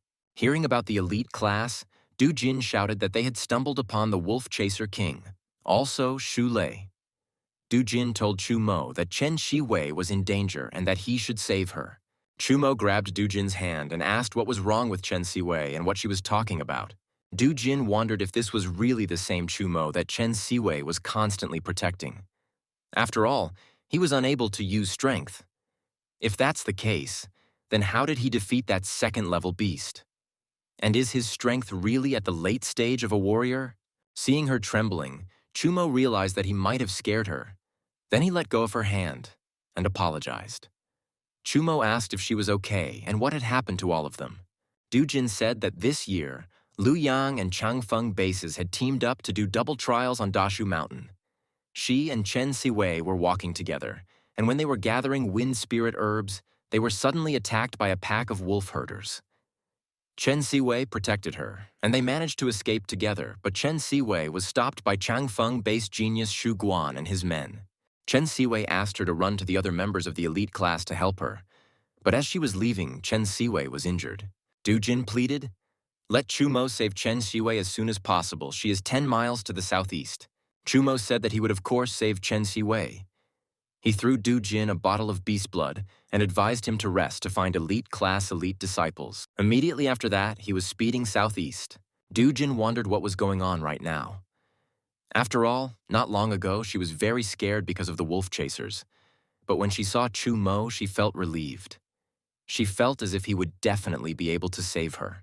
Xu Guang, surrounded by defeated disciples, blocked Chen Siwei's path. Chen Siwei was trembling because of her fatigue and also because of her wound. Xu Guang reminded the beauty that their Luyang base was a pile of garbage. After that, he praised her as she managed to beat up his guys. Xu Guang suggested Chen Siwei to join him, because then a bright future would be waiting for her. Chen Siwei said that the one was just a lowlife taking advantage of people, and using ferocious beasts to attack stealthily had nothing to do with genius. Xu Guang laughed loudly and said that Chen Siwei was quite smart. Just as suddenly, Chen Siwei attacked the distracted opponent. Xu Guang said that she was quite stubborn and swung his sword lightning fast. Throwing Chen Siwei away with one punch, he showed her what a huge gulf there was between them. Xu Guang advised Chen Siwei to look at herself, because she looked so weak that he even felt sorry for her. So he decided to give her one last chance. Xu Guang suggested that she come to his side. But Chen Siwei clenched her teeth and remained silent as she had no intention of joining such a person. Xu Guang revealed that ever since he awakened his talent for supreme sword techniques and took the #1 position in the Changfeng base, no one had ever been able to reject him. If she doesn't want to, he's not going to force her. He agrees to fulfill her wish and poison her to rest. Chen Siwei wondered, would her life really end like this? Suddenly, thunder rumbled and Chu Mo's blade appeared above Xu Guang. Chu Mo ordered him to take his hands off Chen Siwei. Xu Guang managed to block Chu Mo's attack, but to his surprise, the latter managed to move him. Xu Guang's hands were trembling. He was amazed by this man's speed and strength. Xu Guang asked Chu Mo how he was able to push him away. After all, he was already at the middle warrior stage. He asked Chu Mo who that person was, and where in Luyang could such a person even come from. Releasing his thunder attribute, Chu Mo told Xu Guang that he was talking too much. Chen Siwei thought that this person had a familiar voice. Xu Guang shouted that it was impossible for him to be defeated by a Luyang disciple and attacked Chu Mo with ice. Chu Mo mentally praised the combination of superior sword skill and ice attribute. In order to avoid this attack, he used the Luoyan step, except there is an injured Chen Siwei behind him. If he dodges, she will get hit. Taking advantage of the wind attribute, Chu Mo stopped the wave of ice. But one of the shards managed to fly past and hit right on Chen Siwei's head. Chu Mo was startled to hear Chen Siwei, who was behind him, fall down. Chu Mo cursed Xu Guang for what had happened, and attacking shouted that he was no longer alive. Taking advantage of the attributes of thunder and wind, Chu Mo broke through Xu Guang's ice, after which he began to crowd him. Xu Guang asked Chu Mo, "What is happening now?" After all, Chu Mo was clearly not a late warrior, and their realms were as similar as possible, so how could something like this happen? Why would he be able to kill him? Chu Mo said that the man was talking too much, and in the blink of an eye, he dealt the man many sword strikes. With the system, talents are added to Chu Mo's base strength, so nothing is impossible for him. After dealing with Xu Guang, a satisfied Chu Mo hid his blade. He then searched him and found a storage bag on Xu Guang's body. Looking inside, Chu Mo couldn't help but exclaim when he saw the riches of Changfeng's top disciple. Xu Guang had at least tens of thousands of low-level primary stones and so many ferocious beast materials. Chen Siwei was injured, hence Chu Mo decided to give her this storage bag. The materials inside should allow her to achieve good results in the trial. However, he should get rid of Xu Guang's body so that Chen Siwei would not be in trouble. After that, he will take Chen Siwei to a safe place and find a peaceful place for himself where he can gather talents in peace. Now Chu Mo decided to take a look at what he could emphasize from Xu Guang. After completing the gathering, Chu Mo obtained the supreme sword art. The system asked if he wished to begin the fusion. The next morning, Chu Mo was practicing with a new attribute. He could feel the breath, the rhythm, and even the aura of the sword. It was as if his sword had become alive. Just as suddenly, Chu Mo heard some rustling behind him. Immediately afterward, he jumped up and attacked the sable with ice shards. The wild, cold Tribulation Thunder Sword collected from Xu Guang was really useful. The ice attribute was not his talent, but was due to his sword skills. Chu Mo recognized that Xu Guang was worthy of the title of Changfeng Base Genius. After all, not only was he talented in advanced sword skills, but he also possessed the wild cold tribulation thunder sword and even silver-level martial arts skills. With the gathering system and the combination of these two talents coupled with his base strength, he could exert an influence slightly surpassing Xu Guang himself. Chumo asked the system to show him his parameters. Immediately after, the system calculated his combat values. The basic strength was 18,290 Jin, and the increased strength of the thunder and wind attributes was 75,314 Jin. The host gained the highest talent of sword-wielding and also advanced to the initial level of the new skill. Chumo's cultivation effect was very good, hence he was about to return. Moreover, his sword was already worn out and he should replace it. A month had already passed since Chumo left the base. That girl must have already been waiting. 2 days later, Warrior Supply Room.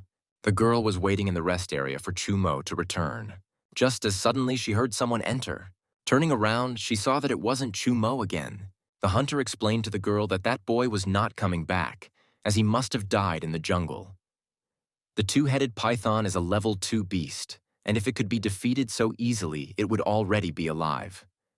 There's even a possibility that the kid made a promise to appease her and didn't go at all. The girl's hands trembled and tears came to her eyes. That hunter might really not have gone, or might have died in the wilderness because of her. But she believed that he would still come back. But if he didn't, she didn't know what she should do next. Just as suddenly someone entered the supply room and the hunters began to discuss the new arrival. Chumo said hello to the girl and said that he had fulfilled her order, after which he held out the python heart. The girl tearfully asked if he could really do it. Chumo replied that the task had been successfully completed and invited her to see for herself. The girl began to consider the heart the hunter had given her. But after a few seconds, one of the hunters said that the girl was obviously bad at this and offered to look over the heart instead. Immediately after which, he cried out that everything was correct. It was indeed the snake heart of a two-headed python that had only reached the highest second level. He said that now the girl's mom would be saved. The girl thanked Chumo for completing the order and held out the reward box. Chumo said that he would leave since he had completed his business here, but the girl asked for him to stop. The girl asked why he agreed, since he should have heard the first time they met that this egg hadn't hatched in over a decade and was basically a completely useless thing. Chumo replied that he did it because it was within his power to do so. The hunters began to discuss Chumo. It was really surprising that such a young hunter was able to kill a second-level two-headed python, as he could only do so when he was at the late warrior stage. The girl hunter said that he was also quite handsome. After that, the bearded hunter admitted that he would like to hunt with him. In a perfect world, trust is a luxury. But even now, there are still people who can say things like that. Was on the strength of it. Chumo was thinking of a place where he could exchange all the materials from this hunt for primary stones, and then buy the martial arts forging methods belonging to the warrior realm. And it would be worth looking for a sword ready-made or finding someone to forge it from beastly material. The spine and scales of a python are the most excellent material for forging. The Jade House is supposed to be the biggest store in the supply room. It's rumored to have a powerful force behind it, surpassing the Luoyang base. The vendor greeted Chumo, who had returned from training, and congratulated him on his promotion, then asked him what he wanted this time. The vendor told him that in their Jade House, they sold goods of all tastes and colors at affordable prices. Suddenly, Chumo noticed. Last time, he didn't have enough level for him to realize that the ordinary vendor here was a disciple-level master. He could say that since he had already reached the warrior level, and since all the vendors are like this, it shows the level of the Jade House. Chumo explained that this time he had come to sell a batch of materials and then buy something to improve it. The saleswoman asked Chumo to follow her inside. The salesperson explained to Mr. Yang that a martial artist had a martial artist and what he had come to them for. Then the latter greeted Chumo and said that he was the appraiser of this store, then explained that he would evaluate the quality of the materials before selling. Chumo put some of the materials on the table and asked to look at them. After evaluating everything, Mr. Yang said that all the materials were good, and there were even second-level materials. He was amazed that so many materials were managed to be finished by a young man who wasn't even 20 years old. He clearly didn't dare to underestimate such a person. Mr. Yang explained that he estimated the value of these materials to be 156,000 lower-grade primary stones, then asked if Chumo was willing to sell them. Chumo said that the rumored prices of the Jade House were fair, and he had made sure of it. He said that he also needed to purchase some training items and weapons, and he wondered if their store had suitable swords or forging. Mr. Yang gave Chumo a list of their items, and admitted that he felt that if their store didn't have what he was looking for, it wouldn't be found in the entire Luoyang base. Looking through the goods, Chumo's gaze locked onto a level 3 alloy sword worth 100,000 stones, and a ferocious beast blood for 200,000 stones. He felt like he had just earned 150,000 stones, but he couldn't even afford to buy something good. After flipping through the book, Chumo said that he would take a level 3 alloy sword, a copy of the martial arts forging method, and an encyclopedia of beasts and plants. He decided to only take the essentials. After calculating everything, Mr. Yang said that the total cost was 172,000 primary stones, which meant that he still had another 16,000 to pay. As the sales clerk suddenly returned to them, she apologized to Chu Mo for distracting him and whispered something to Mr. Yan, after which Mr. Yang told the warrior that their leadership was inviting him upstairs. Chu Mo wondered why the head of the house wanted to see him. If there was no reason, he should go and check it out. Chumo asked to be escorted out. After going upstairs, the saleswoman asked Chumo to go inside as their leader was already waiting for him inside. Walking inside, Chumo saw a girl with an old woman. The old woman motioned for Chumo to sit down. Suddenly, Chumo noticed a golden symbol on her clothes. Legend has it that in the Jade Business Alliance, golden bamboo leaves indicate the level of strength. This old woman is a martial arts master with 3 leaves. In this case, the girl the martial artist is behaving like this is not just a store manager. The girl greeted Chumo and introduced herself as Yamo Shanshan from the Jade Business Alliance, then apologized if she had given him any inconvenience by suddenly inviting him here. Chumo said that there was nothing wrong with that. Besides, he was curious about what Madame Mo wanted from him. Hearing her call him by name, Chumo already realized that she was making inquiries about him. Mo Shanshan explained that she wanted to invite Mr. Chu to join their alliance. Chuma wondered why they suddenly decided to invite him, and Mo Shanshan revealed what she had found out about him. After which she asked not to be misunderstood, for this investigation was not malicious. The fact was that she had noticed him helping a little girl in the warrior hall earlier, which had piqued her interest. As far as she knows, all this time, he gave the impression of an ordinary person with no ability to improve. But he had managed the mission to kill a mutated high-level 2-headed python, which meant he was at least a mid-stage warrior, if not higher, and he probably had a good talent. Seeing the expressions on Chumo's face, Mo Shanshan asked him not to be so nervous. After all, everyone has their own secrets, and she doesn't want to know his. Good heart, talent, and strength. No matter how you look at it, Mr. Chu is a genius. After finishing her sentence, Mo Shanshan clapped her hands together, immediately after which the old woman brought out a wooden case. Mo Shanshan explained that the Jade Alliance is always looking for talented people. This level 3 sword is made from the bones and blood of a level 3 beast, which is much better than the level 3 alloy he chose. A precious sword for a hero, it is perfect for him. Chumo thanked the lady for the invitation and added that he was already used to being free and not being bound, so he had no intention of entering into any alliance yet. Mo Shanshan asked her not to be in a hurry to refuse her. After all, in this world, only weirdos don't want to be bound, and they certainly won't force him to join the Jade House. But still, they could cooperate. Her Jade House is a branch of the Jade Business Alliance, headquartered in Jinling, thousands of miles away from Luoyang Base. This power surpasses all Luoyang bases. If Mr. Chu agrees to join, they will allocate him a certain amount of stones every month, provide him with special purchases and the right to explore treasures together. He will also be able to use 20% discount when buying any resources in the Trade Alliance. The condition is to complete at least one alliance task per year, and of course he has the right to change it. Mo Shanshan asked Mr. Chu what he thought about all of this, hearing Mo Shanshan speak in a related manner. Chumo realized that these were the methods the Jade House used to attract the talents it liked. Even if they can't take advantage of them, they can still build a good relationship and fulfill their needs. Mo Shanshan said that Mr. Chu can think it over carefully and take his time to answer. And as a welcome gift, the purchases he chose will be free. This sword is also meant for him, and she hopes that he will use it for its intended purpose.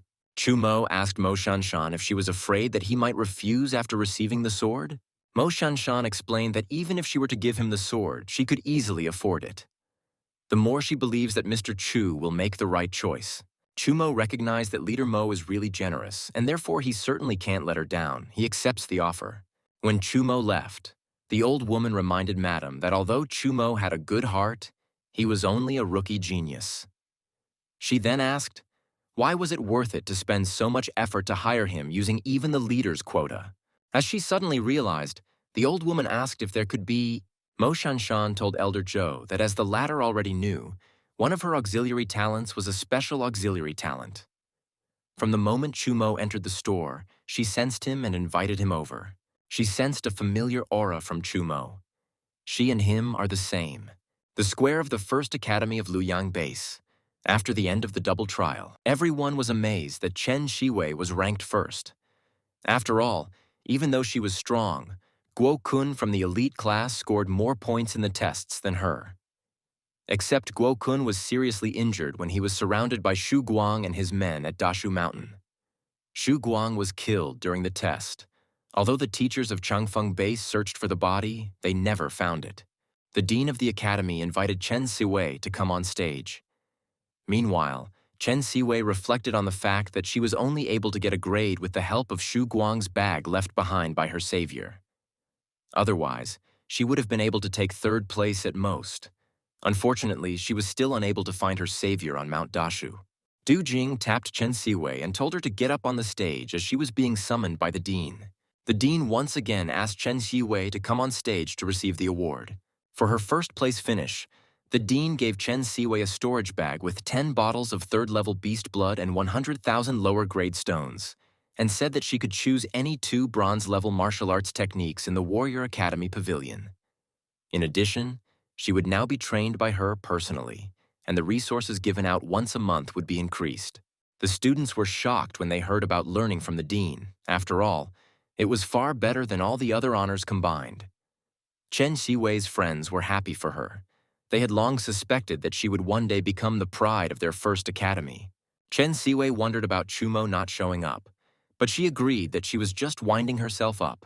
Meanwhile, Chu Mo was practicing the Thunder Sword of Wild Cold Sorrow in the abandoned areas outside of the city. Chu Mo fought the beasts by creating a huge amount of ice. Suddenly, he felt something coming up from below and used the second stage, diving, to avoid the giant worm. Immediately after, he attacked the worm using the Thunder Sword of Wild Cold Sorrow. The worm was frozen to the ground, stopping its movement. The worm kept swinging back and forth, but could not break free from the ice. After immobilizing the enemy, Chu Mo used the sky-shattering blade to chop the worm into pieces. After cutting the worm, the blades rushed further, and with a huge stream, they punched a hole in the building. The Cold Sorrow sword had begun its plunge, and the sky-shattering blade had finally been perfected. The new weapon doubled the power of Chu Mo's attacks, and if he met Chu Mo now, he was almost certain that he would be able to kill him with a single strike. Chu Mo thought something strange. He should have already mastered the art of wielding a sword, but for some reason, he felt as if he hadn't done something yet. He wondered if it was because he hadn't practiced the body-strengthening technique enough to perfect it. Although the warrior's level had been raised, he still hadn't even reached the next 3 stages of muscle and bone strengthening, blood purification, and Kai gathering, which the book described as blood and bone purification. Chu Mo suggested that he would next have to focus on perfecting his body hardening from today.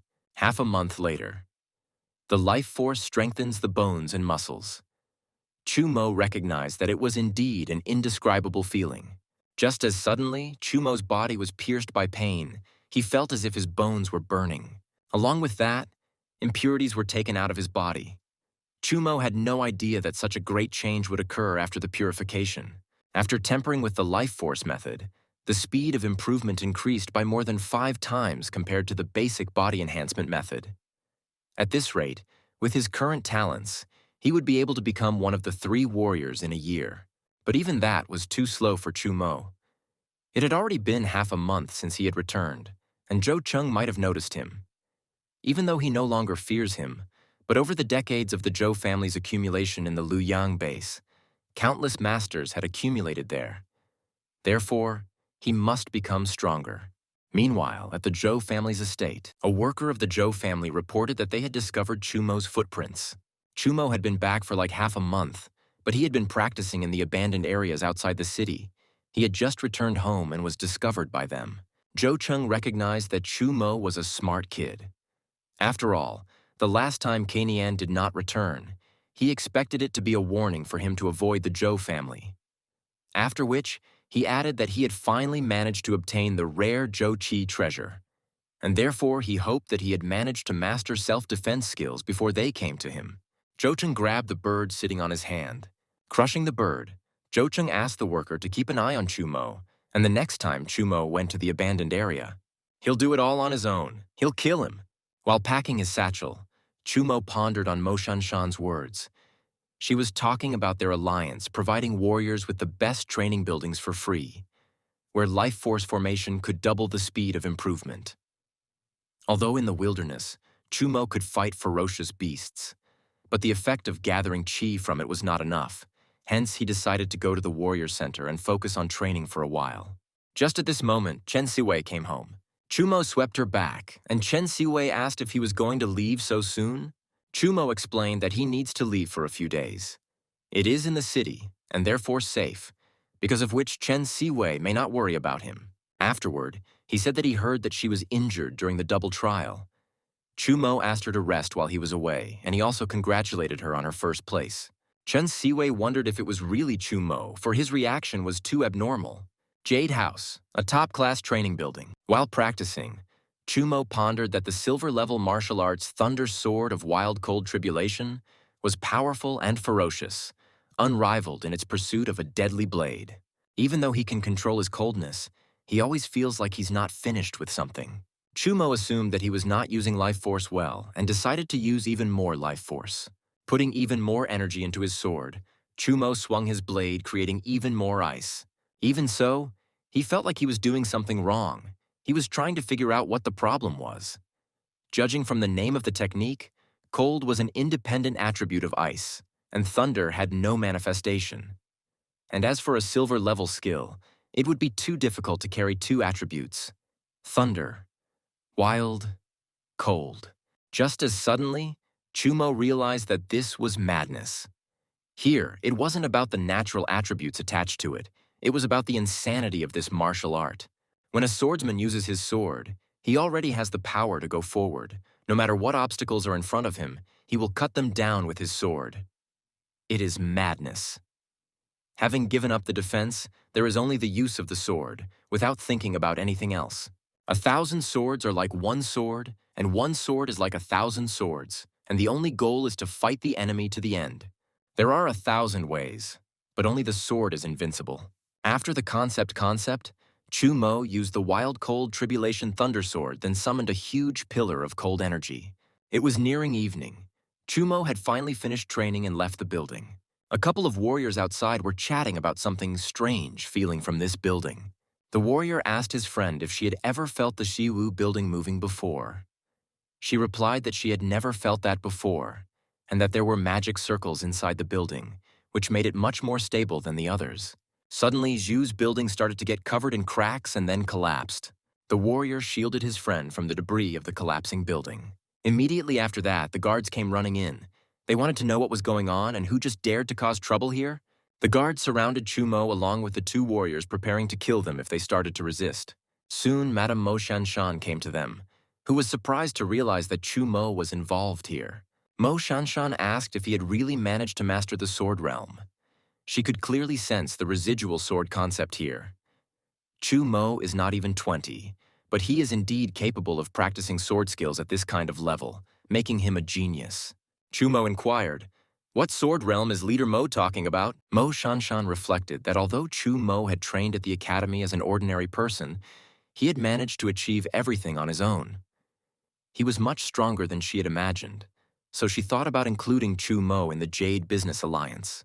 Mo Shanshan explained that if a warrior had a talent of wielding a sword, he could improve into the corresponding realm. She knew of the three realms of the sword. The first realm is the realm of sword light, where the blade has light, full power, and killing intent when drawn. The second realm is the power of the sword. The shadow of the sword fills the sky, and there is no stopping it. The third realm is sword intent. When the sword is drawn out, it will be enveloped by an aura that cannot be avoided, and ordinary swordsmen when faced with sword intent will not even be able to bear their blades. Chumo thanked the leader for sharing the information with him. After which, he thought about the fact that the perfect level of the sky-splitting blade talent was the first level called the Sword Light Realm. Chumo wondered if this could have all happened because he had acquired the blade talent and advanced again in such a short period of time. Chumo apologized for the destruction caused, explaining that he was too engrossed in his training. Mo Shanshan chuckled at this and said that if it helped him understand sword power, then it was clearly worth an entire building. After he understood the power of the sword, he would still need to consolidate the realm, which the actual battle would help him with. The guards began to discuss who Mr. Chu was and how dare he joke with Miss Mo. In addition, this person's strength was simply unfathomable, as he was able to destroy a building with mere training. Chumo thanked Leader Mo for the advice and left so as not to cause her any more trouble. Walking down the street, Chumo pondered over where he should get a real fight. After all, he did not have much desire to return to Mount Dashu once again. Suddenly, he noticed a tail following him. The Zhou family's servants followed Chumo as he suddenly began to dissolve into a flash of electricity. They were trying to figure out what had happened and where the object of their pursuit had gone. Suddenly, Chumo appeared behind them and asked if he was the one they were looking for. In the next instant, Chumo took one of the pursuers' life, and the other one, he grabbed him by the neck and slammed him against the wall of the building. Chumo demanded that he tell who sent him right away.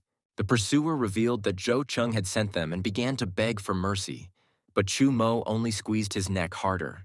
As he had expected, it was indeed Zhou Cheng, and therefore he was obligated to get rid of him, as not only he, but also Chen Shiwei might be in danger. Zhou family manor. The guard said that after the death of young Master Zhou Qi, their master was becoming more and more insecure. To which the other replied that it was all nonsense, as no one would be happy about the death of their son. The first guard said that judging by the weather, it was going to rain heavily in the middle of the night. The guard turned around, saying what he would like, as he suddenly noticed that his partner had disappeared somewhere. At the same moment, a silhouette with a sword appeared behind him. The guard who was to be replaced came out of the building. He assumed those guys had gone into the garden again. But as he descended the stairs, he was horrified as the bodies of his partners lay across the grounds. The guard asked how could this have happened. Suddenly he heard a rustle, and turning around he saw a familiar figure. Inside the Zhou family's estate, Zhou Cheng was starting to get angry as the people chasing Chumo still hadn't returned. Suddenly he heard a rumbling noise outside. Zhou Cheng asked the guards, "What's going on in there?" As Zhou Cheng walked towards the door, he could hear the astonished voices of the guards, those trying to figure out where everyone had gone and if they were even alive. Zhou Cheng abruptly opened the door and asked the staff what they were arguing about here. But to his surprise, he saw that all the guards had been interrupted, and a stranger was standing at the other end of the aisle. Zhou Cheng was astonished since so many people had been killed behind the wall, and he only heard a slight rumble. He wondered, when did the Luyang base have time to have such a strong young man?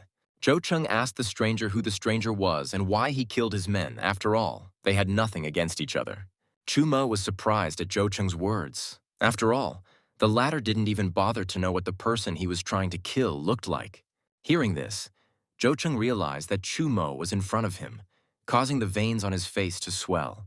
Zhou Cheng said that Chumo might have killed Kanian a month ago, but he had seen his body, through which he was able to know that back then, Chumo had just entered the martial arts realm. He asked, how did that person only dare to kill his men? Zhou Cheng remembered telling his son about the secret treasure in the Earth Dragon's lair. He was now certain that Chumo had taken the secret treasure from his precious son. Zhou Cheng shouted that the secret treasure from the secret place could strengthen in a month, and that it should belong to him. But Chumo took his chance, immediately after which, he created many swords made of life force and attacked Chumo with them. Chumo recognized that Zhou Cheng was very skilled in using life force, which was befitting of a strong man who had been in the late stage of a warrior for many years. he uses the energy to move his swords to increase their range. But Chumo stomped on the ground, releasing energy to block Jo Chung's swords. At the same moment, Jo Chung personally attacked Chumo, shouting that he had used up all his strength to block his five-pointed swords. He did not expect that this child would be able to reach a level where he could use life force, but this was the perfect chance for him. Standing right in front of Chumo, Jo Chung ordered the latter to look at the sword that would cut him down. Suddenly, Chumo avoided Jo Chung's attack and ended up at his back. Immediately after that, Chumo began to swiftly attack Jo Chung, trying to break through his block. Chuchen noticed that this kid was no worse than him, whether it was speed or vitality control. Chumo almost hit Jo Chung as he suddenly bounced against the wall, immediately after which Jo Chung pressed a hidden button on the wall. And a moment later, there was an explosion near Chumo that threw him out of the building. After flying out of the building, Chumo rolled on the ground, but still managed to stop, aiming his blade at the ground.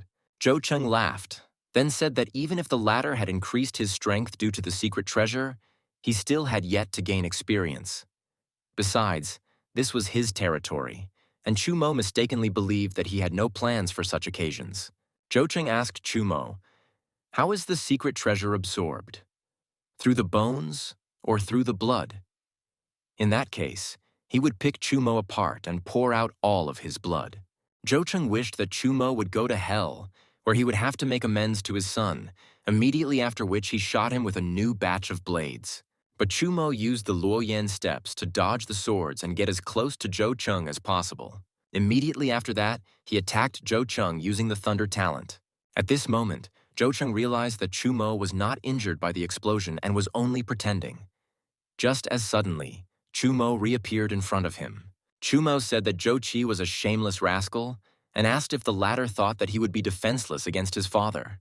After that, Chumo attacked Jo Chi using the Thunder talent, but he blocked the attack, causing him to be sealed into the ground in a flash. Rising from the dust cloud, Jo Chi began to tear his clothes while cursing Chumo. He warned Chumo not to get ahead of himself, for now he would show why even the martial artists in Luoyang base did not dare to contact him. After which, Jo Chung flew up into the air and used the sky-shattering blade, 10,000 blades. Chumo was surprised to see Jo Chung activating the explosive power of the Transcendence realm, right after creating the sky-shattering blade. This was probably the perfect moment for Chumo to test how much his strength had grown. Attacking Chumo, Jo Chung was trying to understand why the latter was not trying to dodge and what was he up to. After all, if his blade fell on Chumo, he would die even though his strength had already reached the warlord level. But no matter what, Chumo would definitely not be able to pierce through his 10,000 blades. Even if Jo Chung missed a single strike, there was nothing Chumo could do to him. Chumo concentrated and channeled the Thunder talent energy into his sword. Jo Chung was shocked when he saw the resonance of the blade, for this meant that he had already mastered the blade realm. No sooner had Jo Chung gotten close to Chumo than he flew past while inflicting many sword strikes. Immediately after which, Jo Chung felt all of these attacks. Having finally dealt with one of his major problems, Chumo hid his blade. Jo Chung died and the Jo family was exterminated. The next morning, a group of people gathered at the mansion to investigate the murder. The head of the Luoyang base law enforcement team was surprised that Jo Cheng, who was at a high level of warrior, was suddenly killed. The officer reported to the captain that all the Jo family employees in the mansion had been killed, and that the assassin had killed each one with a single blow. Hearing this, the captain realized that the assassin was a strong warrior with a sword that they wouldn't be able to handle.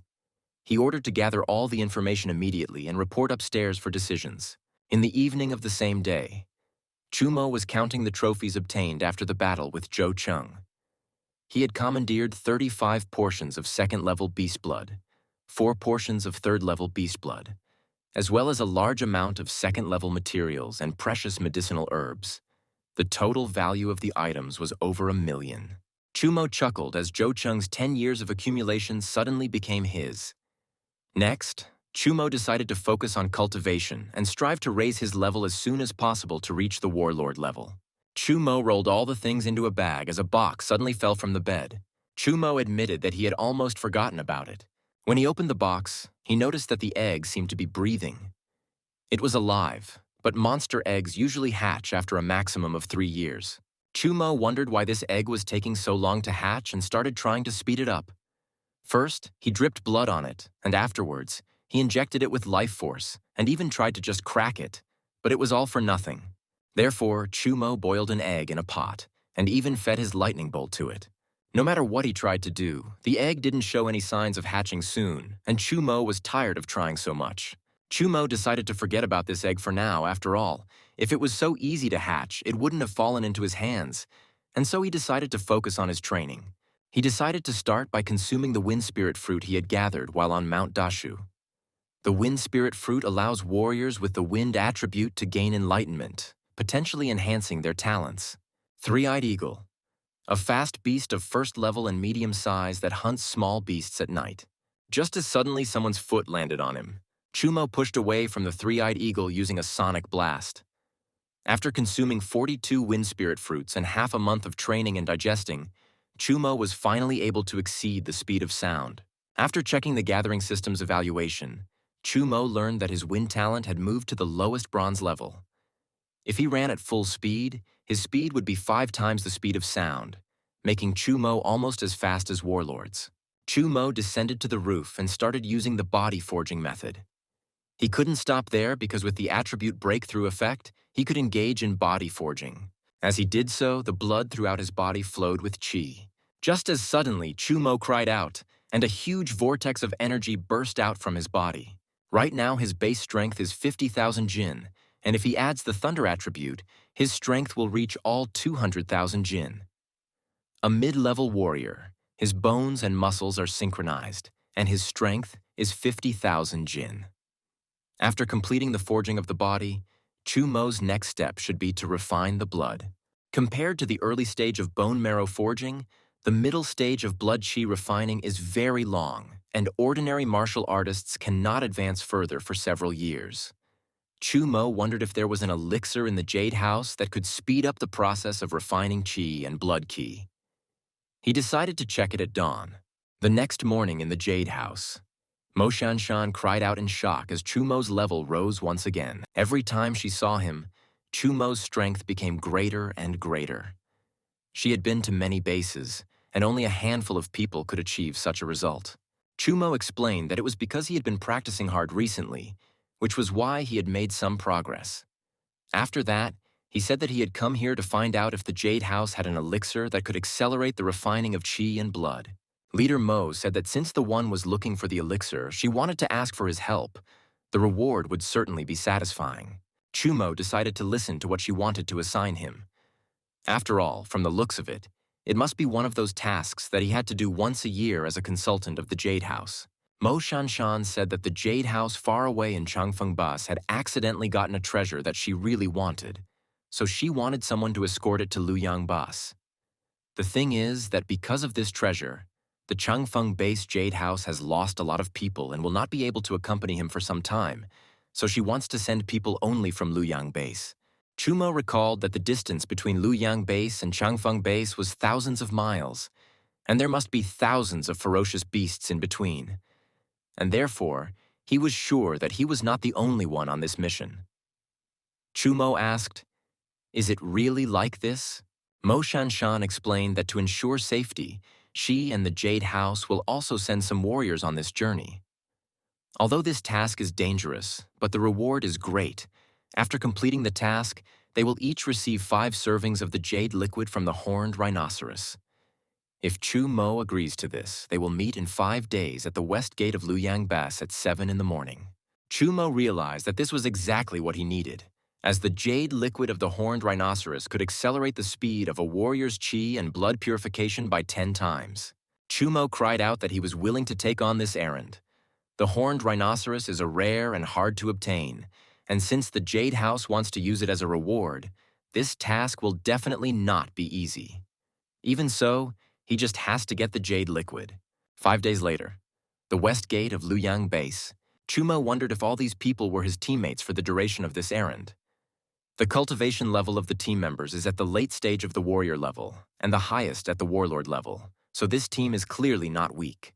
Leader Mo noticed Chumo approaching and asked him to come over. Chumo asked Mo Shanshan if they had been waiting for a long time, to which she replied that they had only just gotten here. As someone suddenly shrieked that Zhang Xuan had arrived, everyone was surprised that the manager of the Jade House had been invited into the group and welcomed him. Mo Shanshan explained that Zhang Xuan is a manager who was recruited by the Jade House. He has an average swordsman talent and a low-grade metal talent. He's a rare gifted art master with 2 attributes. Zhang Xuan asked Shanshan if she had personally come to see him off and tried to touch her shoulder, but Mo Shanshan dodged. Zhang Xuan then introduced them to Mo Shanshan, the new consultant of the Jade House. Zhang Xuan reminded Shanshan that not everyone could be a counselor and asked her not to be fooled. Chu Mo immediately realized that this guy was hostile towards him. Suddenly, someone clapped their hands loudly and asked everyone to calm down, after which, that person introduced himself as Qian Yuan, one of the managers of the Jade Business Alliance, and he is also at the warlord level and will be leading this operation. He reminded that many of the people present were newcomers, participating in an operation led by such an old man for the first time. Hence, he would tell them the rules. Qian Yuan said that it was a long journey, almost 10,000 miles round trip. All the routes were already booked, and no one was allowed to leave the team or come into contact with outsiders. Even if something happens, they must report it to him first. If they can't do that, they can leave right away. If they wait until they start, however, they must not accuse him of being benevolent if they break the rules. Chu Mo recognized that this leader is very experienced, because discipline and cooperation are very important when working as a team in a wilderness environment. Qian Yuan said that if the warriors didn't have any objections, they could show their strengths to familiarize themselves with them. Immediately after that, the trio introduced themselves. Wang Tso, a beginner-level warrior, good with swords. Hao Nan, a high-level warrior who is good with swords.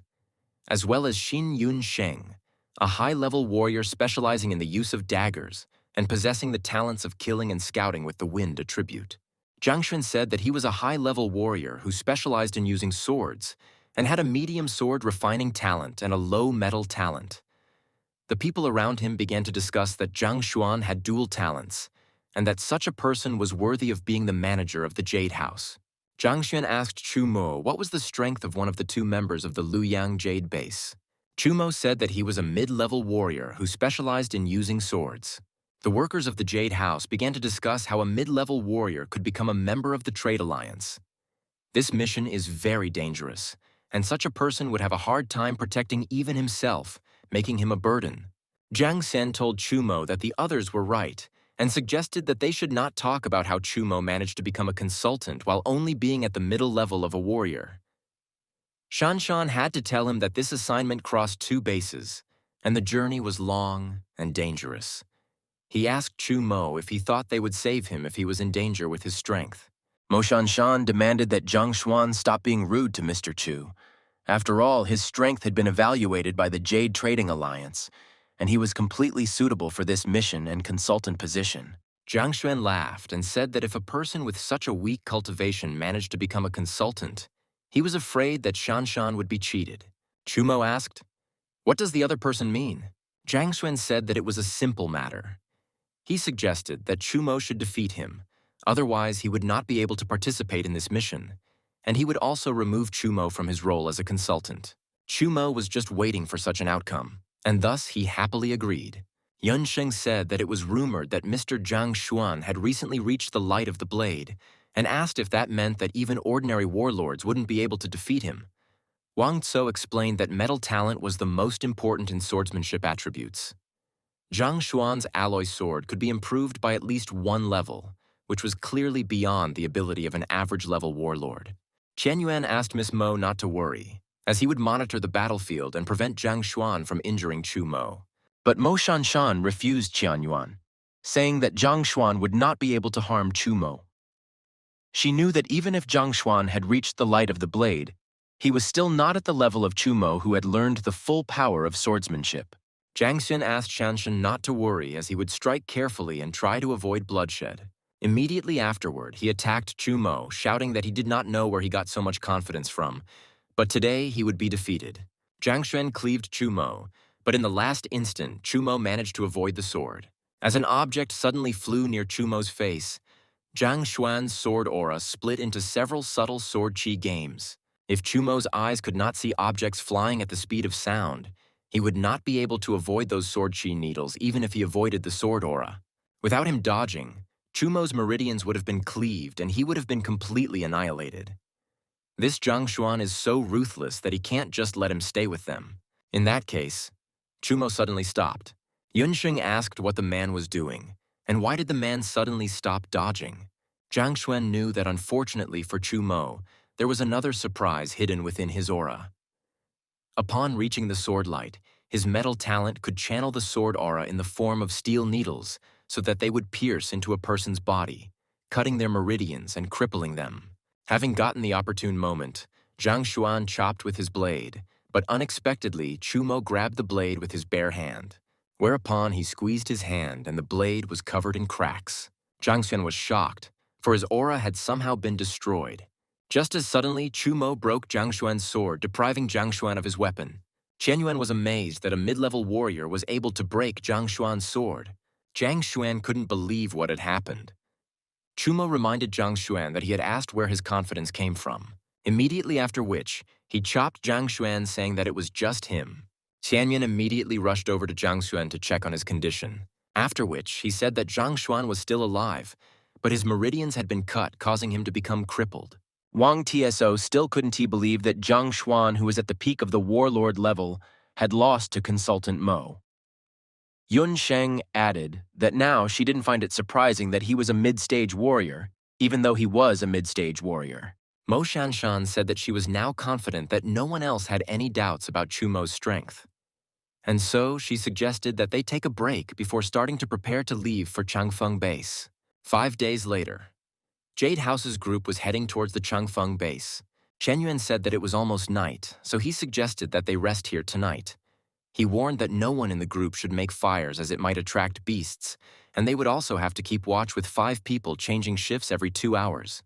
Yunsheng remarked that their journey had been smooth so far, so they would be able to reach Changfeng base tomorrow. She then added that they were only able to overcome 80% of the ferocious beasts because of Senior Qian's experience. Hao Nan said that this is really true. This is his first time teaming up with Old Man Qian. Suddenly, Hao Nan's head exploded, preventing him from finishing his words. Yunsheng fell to the ground due to fear as the one exploded right in front of her. Everyone was trying to figure out what had happened and why Hao Nan had suddenly died. Chumo shouted for them all to be careful, as they were probably being attacked by something. Chumo thought what happened was very strange. After all, there wasn't a single fluctuation in the air, and he didn't even feel the trajectory of the attack. Chen Yuan ordered the team to stop panicking and group together. Just as suddenly, Yunsheng noticed something rushing past one of the guards. A moment later, that one exploded just as Hunan did. Yunsheng called out that a non-white shadow had just flashed near the guard. Right after that, Chumo sensed something and managed to dodge the attack in the last instant. Immediately afterward, he noticed that those just appeared behind him. Qian Yuan was amazed when he saw these beasts. After all, they were white weasels. The warriors tried to match the moment while the weasels ran around in circles uninterruptedly. Wang Tso noticed the white weasel skip right beside him, causing him to start panicking. He inarticulately shouted that white weasels could travel through space, causing them to not stand a chance. After which he started repeating that they would just die. Qian Yuan shouted to Wang Tso that there was no need to panic right now. After all, it's only a mid-third level beast, and they have a chance before the weasels find their flaws and destroy them one by one. Then he ordered everyone to be alert. They were to form a ring with every other person looking in. As soon as they see a weasel inside, they must not hesitate to attack them. Chumo recognized that Qian Yuan was indeed experienced, because this position allowed them to maximize their observation on all sides. Just as suddenly, one of the guards cried out and was hit in the chest. The warriors were trying to figure out what had just happened, since no one had noticed anything. Just as suddenly, a small object landed near the guardian. The guards panicked, for it was the heart of... Chumo realized that the weasel hadn't ripped out her heart for prey, which meant she was just teasing them. Chumo wondered if they had intelligence. Suddenly, 4 more guards were attacked by white weasels. Qian Yuan ordered everyone to calm down. After all, the more they panicked, the more likely the beasts would take advantage of it. But unfortunately, the guards were already panic-stricken and were dying one by one. Yunsheng said that she saw the weasel, but the weasel was too fast, so she couldn't attack. Just as suddenly, Wang Tso shouted that he couldn't take it anymore, and started chopping the air in an attempt to hurt the weasel. He was ordering the weasel to come out to him and die, and Yunsheng started asking him to calm down. Wang Tso ordered them to get out. After all, the weasel is just trying to drive them all to their deaths, and he can't let them do that. Just as suddenly, a rift opened behind Wang Tso, and a moment later, a caress passed through his chest. At the same moment, Chu Mo used the second-level Luoyan step and slashed at the weasel with his sword. But the weasel managed to escape into the rift. Everyone was astonished, as Chu Mo was able to chop down a weasel so quickly. But Chu Mo shouted that he had only injured the weasel. He asked them to be more careful as the weasel should now slow down. One of the guards shouted to Chu Mo that the weasel was near him. Immediately afterward, Chu Mo threw a series of punches following the guard's instructions, but never hit the weasel. One of the warriors asked, "Did the weasel stop, or did it disappear?" To which Yun Sheng replied that every time a white weasel appeared, it never left its prey alive, which meant it was still here somewhere.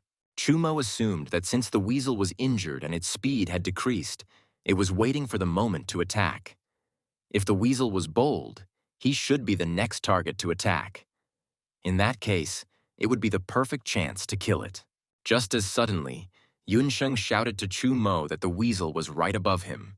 Getting the perfect chance, Chu Mo dodged the caress. Immediately afterward, he chopped her up with his blade. Yun Sheng asked, "Did the weasel die this time?" Chen Yuan said that when encountering a white weasel, almost no one below the patriarch level survived, which was very good for Chu Mo. If Chen Yuan had encountered something like this, he wouldn't have survived. Chu Mo mentally praised Chen Yuan for his keen eye. After all, it was lucky to have such a person on the side of the Jade Trading Alliance. Chen Yuan thanked Chu Mo for saving his life, to which Chu Mo replied that by overcoming problems together, they were binding themselves with the bonds of life and death, and therefore he did not need to be thanked for his help. Chen Yuan said that in that case, he would start calling Chu Mo brother. Thanks to Brother Chu, there were many survivors this time, and therefore they would let him deal with these weasels. Chu Mo said that there was no need for formalities in such a case. After a while, Changfeng Base. After such a long time, Chu Mo and his group reached Changfeng Base. Qianyuan revealed that he had informed the person in charge of the Changfeng Base Jade House before entering the city, but for some unknown reason, they were never greeted by anyone upon entering the city. Chu Mo wondered why Changfeng Base was so desolate. After all, it was rumored to be larger than Luoyang Base. Chu Mo clearly felt that there was something wrong here. Just as suddenly, an employee of Jade House ran out to them with several guards. Chen Yuan asked Lao Shun why there were only 3 of them, and what happened. Suddenly, Lao Shun grabbed Chen Yuan's hand and started pulling him along, saying that they had all done a good job and that he would first ask to take them all to the inn at the Jade House so that they could have a good rest today. Lao Shun said that he and Master Qian should go through the procedure of handing over the secret treasure that he should accompany. Realizing what the matter was, Chen Yuan told the group that they could rest since they were probably tired after a long journey. It seemed to Chu Mo that it was as if Lao Shun was trying to avoid them in order to talk to Chen Yuan alone, which meant that something had really happened at the Changfeng base. Left alone, Chu Mo took out a white weasel. Although it is only a 3rd-level beast, but it dealt almost crushing damage to the team led by the warlord. This was all thanks to its natural ability to move through space. If he can gather it, his strength will increase significantly. Chu Mo used the gathering, immediately after which the system offered him a fusion with a secondary spatial talent. Chu Mo used the fusion as the system suddenly activated his spatial perception ability. With this ability, Chu Mo could see everything around him quite clearly. Chu Mo found the spatial perception ability to be quite amazing. He could clearly perceive everything within a 50-meter radius, after which he wondered what was up with his ability to break through space and transport himself the way the white weasel did. After preparing a bit, Chu Mo dived into the rift. Immediately afterward, he appeared near the bird and grabbed it, although Chu Mo could teleport to any point in his perception. Spatial perception could detect and locate, and spatial rift could teleport instantly, making this talent both offensive and defensive. Suddenly, Chen Yuan, who was under the tree, noticed Chu Mo and asked what he was doing there. Chu Mo jumped down from the tree and asked Chen Yuan if he had finished his business, to which the man replied that they had already finished everything so they could head back tomorrow. Lao Sun asked Chen Yuan if this was his nephew. Chen Yuan laughed and then told Sun that he had misunderstood everything. After all, if he had such a nephew, he would wake up laughing in his sleep. After which he explained that Chu Mo was a consultant of their Jade House. Although he's at the average level of a warrior, but he is truly a genius. Lao Sun found it surprising that someone had become a consultant at such an early age. After all, to become a consultant at Chumo's level, one simply had to possess immense talent and a bright future. Lao Sun said that he had nothing more to say about it. Then he said that Consultant Chu could contact him if there were any problems during his stay at the Changfeng base. Chumo told Lao Sun that he was too kind to him and said that he had a question for him. Chumo asked what was going on at the Changfeng base right now since there were too few people here, after which he added that it was okay if he couldn't tell. Lao Shun said that Consultant Chu was one of them, and therefore he had nothing to hide from him. Previously, he didn't talk about it because he was afraid that too many people would get wind of it and cause a panic. The thing was that recently around Changfeng base, just as suddenly a rumbling sound was heard and Chumo asked, "What is going on here?" Turning around, Chumo saw that Changfeng's base had been attacked by a huge monster. It was a level 3 dragon chipospin dragon beast. He wanted to understand where this beast could have come from here. After all, every base should be guarded by a warlord-level warrior, and many warriors. Unless Changfeng base could not function normally. The dragon aimed at the girl sitting in the middle of the ruins calling for her mom.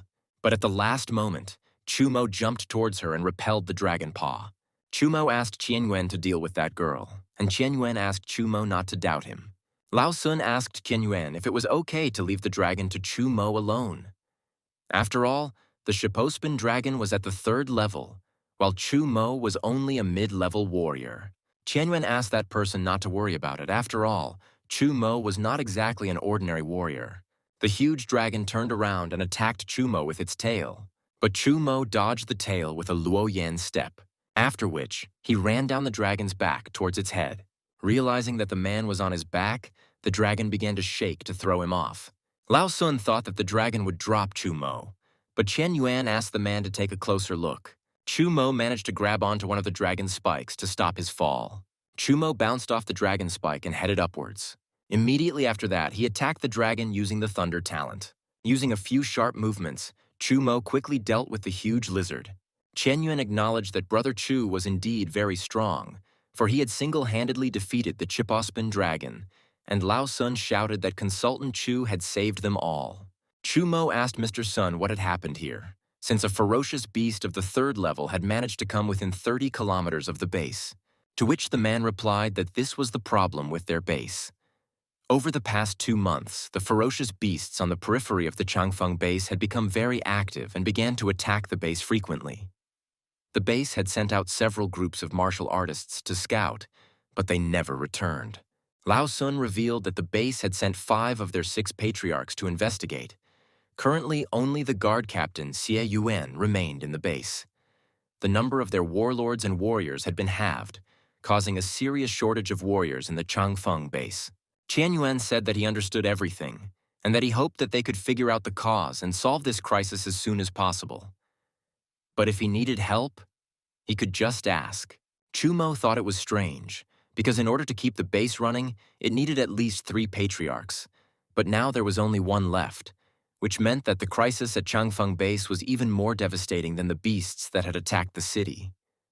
Moreover, the tests of the Changfeng and Luoyang bases were only a month ago. There's no telling why it was necessary to send people for the test at a time when they are so lacking. As the servants suddenly came over to them, they were surprised to see that the Chispin dragon was already dead, but that's great since they were afraid they were already too late. The attendant thanked Mr. Sun for killing the dragon and explained that there had just been an attack on the western part of the city, causing them to be short on men and afraid they wouldn't be able to get there in time. But Lao Shun explained to them that the dragon Kiospin was actually killed by Mr. Chu, who was a consultant of the Luoyang base Jade House. Immediately afterward, the minister thanked Chu Mo for his assistance. As the minister was suddenly contacted by management, he was a little surprised at what was said, but still agreed. After which, the attendant reported that the captain of the guards was inviting the 3 of them to the center, as she had something to discuss with them. Changfeng Base Center. On the way to the captain of the guard, the minister told them that as the patriarch, the latter is always in charge of the center, making it impossible for her to leave of her own accord. And that is why they have to ask them to meet here. On reaching the captain's room, the clerk stood at the door and said they could come in. As soon as Chumo stepped on the threshold, suddenly everything around him turned dark. It was like an illusion or a trap. Chumo used his spatial perception to see something. Suddenly he saw an arrow flying at him and ducked. After that, he began to dodge more arrows. He thought it was strange that even though it was a killing move, he couldn't feel the killer's aura. The woman on the other side of the room said very shrewdly as Chumo suddenly discovered her location. Chumo took advantage of the spatial rift and shocked the enemy. Immediately after, he flew out behind her back and attacked. As soon as he chopped the target, Chumo noticed that he could see everything again. Immediately afterward, he heard applause from the back. The woman said that this was exactly what was expected from a Luoyang Jade House consultant. After which, she apologized for daring to do a small test. Chumo immediately realized that in front of him was the captain of the guards, Patriarch Xie Yuan. Chumo admitted that he did not understand what the test was for. Suddenly, Qian Yuan and Lao Shun burst into the room. Qian Yuan asked Chumo if he was all right because the door to the room closed as soon as Chumo went inside, which scared them.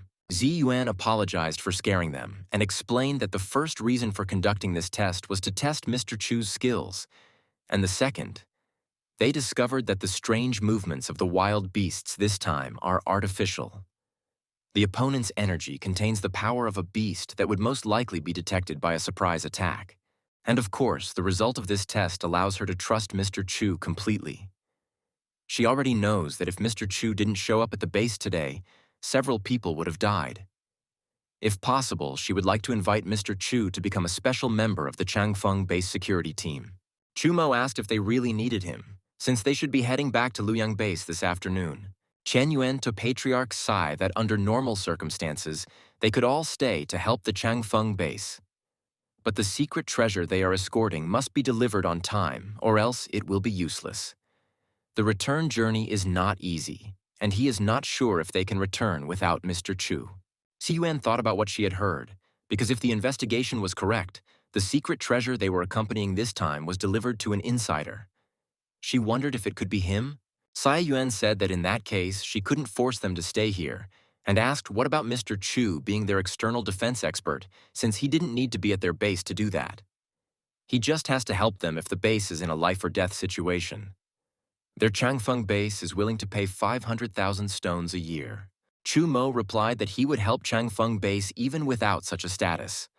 After all, Changfeng base and Luoyang base are friendly neighbors, and if there is a danger that threatens Changfeng base, Luoyang base will also be in danger. Xie Yuan said that it was just wonderful and that they would be happy to cooperate with him. Escorting the group to the exit of the city, Lao Shun wished them to arrive in one piece.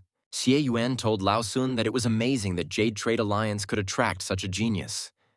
Lao Sun replied that it was just like that because they carefully maintain relations with all countries, which is the most important thing in business. Suddenly, Xie Yuan grew gloomy and suggested that Lao Sun talk business. West Gate of Luoyang Base. Leader Mo met the group from their mission. She said that it was not an easy journey for them to Changfeng base. Kainwen handed her the box and said that he was honored. Mo Shanshan said she finally got it. After which, Mo Shanshan said that the Jade House had prepared rewards for them, and Master Qian would send them to them later.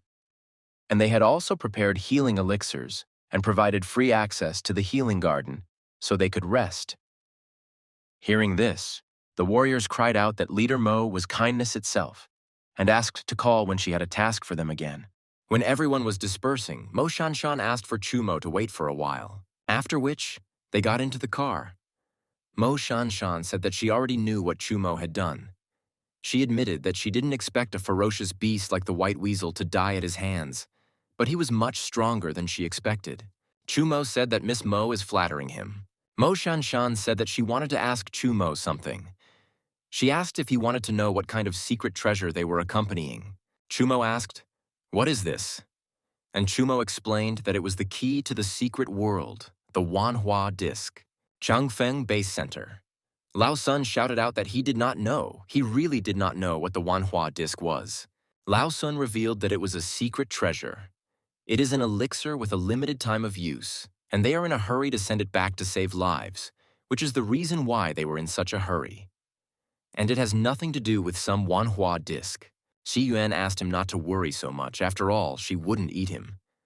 She recognized that the Jade Trading Alliance was well-informed and had many experts, but they in Changfeng Base were not good at it either. After which, she revealed that recently, when they were investigating the abnormal situation of ferocious beasts around Changfeng Base, they had accidentally discovered an energy fluctuation at the connection point between the mystical Manhwa realm and the modern world. While Mo Shanshan, a woman who wouldn't step a foot without gain, found herself at the connection point and desperate for a secret treasure with a limited shelf life. Xi Yuan asked if Changfeng Base might suspect something knowing all this, to which the latter replied that it's not like that.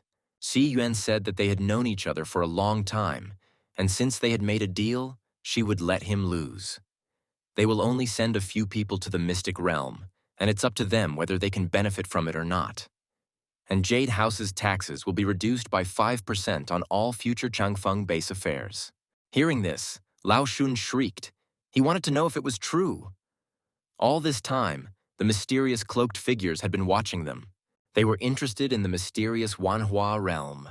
10 days later, Chumo's house. Chumo slashed his finger, after which a few drops of his blood floated up, after which he swung his hand directing the blood away. Then he punched through the wall of his house. Immediately after that, he ordered the blood to return, and it returned to his hand. Chu Mo completed the blood quenching. Qi and blood are like mercury, condensed and indestructible. This was all thanks to the blood-refining pill provided by Mo Shanshan. Otherwise, a single rhinoceros horn jade liquid was not enough for him to reach this level in just 10 days. Mo Shanshan told him that between Changfeng Base and Luoyang Base, there was a mysterious realm called Wanhua Realm. They discovered that the mysterious realm would reveal itself in a month, and this plate was the key to unlocking it. In the secret realm of the 10,000 Wonders secret realm, only warriors below the warlord level could enter, while Chu Mo could only display the strength of a mid-level warrior. Therefore, she officially invited him to enter the mystic realm with her and help her find the black chalcedony stone. Chu Mo squeezed his blood as he pondered over the fact that Mo Shanshan had promised that she only needed the black chalcedony stone from this journey, and that she would not claim any other treasures. But in order to find it, he would need to survive, and only afterwards take it, which meant that he would have to hastily learn the last steps of a warrior. Just as suddenly, Chumo heard the wall crumble slightly at the point of his attack, and a box became visible in the hole. Chumo wondered what it was, and upon opening the box, he saw bottles, daggers, and a letter. Although he had accepted all the memories of the original Body Master, but he didn't have any memories of this box and crest, and so he decided to read the diary. The owner of the diary wrote that she was stuck at warrior level, and for some unknown reason she couldn't break through any further. He told her that they were the ones the world had abandoned, and that when more and more powerful beasts appeared and the realm level rose, they would not be able to survive. The work in the research lab isn't going well. They're lacking level 5 test beasts. Perhaps they should look for ferocious level 6 or even level 7 beasts. Little Mo is 15 years old, but he's an average person. It's all her fault. He was right. The physical physique is not only inherited, but there's a chance it will be weakened. According to rumors, a ferocious beast of the 7th level has appeared in Yaoshi's western forest. She must go there and check out the beast. At the end, the diary mistress asked little Mo to let him wait for his mom and dad, because they would definitely be able to change his physique, and he would be able to train and even go beyond cultivation. Chumo wondered what the original body owner's mother had been working on, and what kind of method of changing the body's constitution. It turned out that the hunt during which they died was for a level 7 beast, a ferocious beast that only existed in legends. Picking up the dagger, Chumo felt that it was extremely light and overpoweringly cold, almost weightless. This dagger was clearly not ordinary. Chumo decided to take this one to Miss Mo for evaluation, as the Jade House has great knowledge. 10 days later, Mo Shanshan asked, "Why hasn't Mr. Chu passed yet?" Susanna asked, "Is Miss Mo expecting Chu Mo alone?" After all, he was rumored to only have an average level of warrior. She wanted to know what was so special about him that made Madame Mo and their patriarch Si Yuan look at him differently. Liao Yu asked her to be polite. After all, Mr. Chu had his own positive aspects. Just as suddenly, one of the guards said that Chu Mo was here, whereupon he walked out of the forest. Mo Shanshan tried to understand what was going on, for a different energy started to emanate from Chumo. Lo Yu warned Susanna not to dare to underestimate this person. Keep her thoughts to herself and do not make a scene. But Susanna only smiled. She was amazed by Chumo's aura, for such an aura could not be attained by any warrior. Mo Shanshan remarked that Chumo had once again managed to raise his level, to which Chumo replied that he retrieved something, after which he took out the daggers and asked Mo Shanshan to identify them. After examining the daggers, Mo Shanshan revealed that they were made from the alloy of the bones of a fourth-level beast, the ice crystal bird, making them very light. Weapons made of such materials are usually used as concealed weapons. There is almost no sound and has a hidden effect. Suzanne said that it looks like a level 4 weapon, which means that Chumo really has some abilities, which means that when they enter the mystic realm, she should find a chance to test his abilities. Liao Yu said that he knew her and that he didn't convince her, but their task was to gather as much information as possible in the mystic realm. Hence he asked her not to put Chumo in trouble. Suddenly, Chumo felt a strange energy fluctuation. He suspected that it might be the entrance. Mo Shanshan shouted that the time had come and that they were ready to enter the mystic realm. When entering the mystic realm, random teleportation might happen, causing everyone's location to be different. So she would announce her location and everyone would go to her as soon as they landed first. Mo Shanshan opened the box and the key flew up to the entrance. Immediately afterward, the passage began to open wider and wider. Without wasting any time, Chumo and the others jumped into the mystic realm. After the great change of heaven and earth, little worlds appeared from time to time in different parts of the blue star, which were called mystic realms because they were attached to the blue star and were usually hidden. Some of these mystic realms were rich in resources, with mountains, water, and life, and even ferocious beasts, as well as all sorts of heavenly treasures, while others were barren, with not a single blade of grass growing in them. The Manhwa mystic realm was one of those mystic realms that after decades of exploration by warriors, it was recognized as being rich in supplies. Just as Mo Shanshan said, Chumo appeared in a random place apart from everyone else. The unstable teleportation caused Chumo to feel terribly dizzy. After recovering a bit, he decided to do some reconnaissance before moving on. Chumo used spatial perception, through which he recognized that there was currently no danger around him. And besides, there were 500-year-old multicolored orchid and 300-year-old minmu grass around him. But with so many precious spiritual herbs within a radius of 50 meters, the concentration of spiritual power here was extraordinary. In a place with such great spiritual power, it would hardly be easy to deal with breeding beasts. Just as suddenly, Chumo heard a clap in the distance.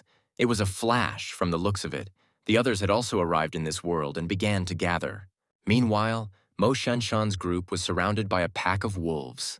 Slashing the wolf that attacked her, Mo Shanshan shouted to the others to be careful. Even though these beasts were second level, they were too many for them. The guards shouted that they understood and started fighting the wolves. Suddenly, one of the guards was bitten by a wolf, immediately after which he was rescued by his partner, but the second wolf had already jumped to him. The guard blocked the wolves with his shield and shouted that it wouldn't work that way because there were too many wolves and it would be impossible for them to deal with all of them. Mo Shanshan asked them to hold on a little longer, as reinforcements would soon arrive. Suddenly, one of the guards shouted to Mrs. Mo to be careful, and turning around, Mo Shanshan saw a wolf's mouth in front of her. But in the next instant, the wolf was dissected. Mo Shanshan was overjoyed by Chumo's arrival, plus he had saved her at the last moment. She asked Chumo to be careful, for there were too many ferocious beasts here. Chumo asked her not to worry. After all, he would have no problem dealing with some group of second-level beasts. Immediately after that, he unleashed his sword power, massacring all the wolves with lightning speed. At the same time, in the far side of the mysterious realm, the beasts bowed before their master. The beast woke up as it felt someone enter the mysterious realm. Qi returned. After dealing with the wolves, Chumo felt something strange. He felt as if the life energy of the entire mysterious realm was slightly fluctuating. Chumo wondered, could it be because the talent had improved his perception of space? This mysterious realm makes him feel as if the space is very unstable and dangerous. The guards were shouting how amazing it was that one man was able to instantly deal with so many beasts. But even a warlord couldn't do such a thing. Mo Shanshan thanked Chumo for helping her, because otherwise, there was no telling how many people might have died here. Chumo said that there was nothing wrong with that and asked if it was everyone who had arrived. Mo Shanshan said that 2 hours had already passed since the gathering signal was given, and a total of about 40 people had arrived, with the exception of the 2 from Changfeng base. Only the number of people they had now had gathered. Chumo asked if people were sent from Chumo's base to get the black chalcedony stone, to which Mo Shanshan replied that this was not the case. Changfeng base has been severely depleted recently. They are only here to gather resources and will not interfere with their operation. The danger level here was much higher than she expected, so they would have to shorten the time to gather resources and go straight to the black chalcedony stone. If Chu Mo decided to help her in her quest, she was willing to give half as compensation for the shortened exploration time. Chu Mo admitted that this mysterious realm gave him a bad feeling, and it wasn't just the ferocious beasts. From the looks of it, staying here would be deadly. Chumo said that he was thinking that they should get out of here as soon as possible and asked if the black chalcedony stone was that important. Mo Shanshan admitted that she thought he didn't care about the stone since Chumo didn't ask. To which Chumo replied that if the treasure was valuable, it was good if he didn't know about it, because in that case he wouldn't get greedy. But now things have changed, and he thinks that they need to evaluate if it's worth risking people. Mo Shanshan revealed that the black chalcedony stone was a precious treasure of heaven and earth, allowing warriors to break the boundaries of their level and gain a stronger foundation. For example, if it was a warrior at peak level, his strength would be no more than 200,000. However, the black chalcedony stone will allow him to overcome his limit and gain a strength of 300,000 or even 400,000. This meant that he would have a higher growth limit in the future. Mo Shanshan asked Chumo, "Is it worth risking for something like this?" Chumo immediately realized that it was worth it. He had the talent and ability to strengthen given by the gathering system, and the stronger his base strength, the stronger the strengthening power would be. Chumo said that they needed to go in search of chalcedony as soon as possible, and the sooner they could manage it, the better. Mo Shanshan took out Manhwa's disc and told him that he could find the center of earth veins and the gathering place of life force in the mystic realm. Such a place is the best environment for the growth of black chalcedony stones. The beast felt the heavy breathing of the key and where it was, and so he ordered his servant to bring him the key. After a while, Chumo and Mo Shanshan's group were walking towards the direction of the key. Suddenly, they heard the rearmost warrior scream because he was injured. Chumo ordered everyone to group together, for they were being attacked by a beast. As Mo Shanshan suddenly noticed that a black haze started to come out from the warrior's wound, she advised everyone to be careful as the beast was poisonous. Chumo noticed a winged silhouette in the air heading in his direction, and as soon as that one approached, Chumo swung his sword and knocked the beast to the ground. Chumo was amazed at the toughness of this beast's flesh.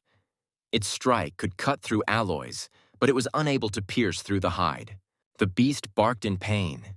It turned out to be a ferocious second-level golden-winged poison fox beast. Everyone was surprised by this news, as golden-winged foxes are known as solitary animals, but there are many of them here.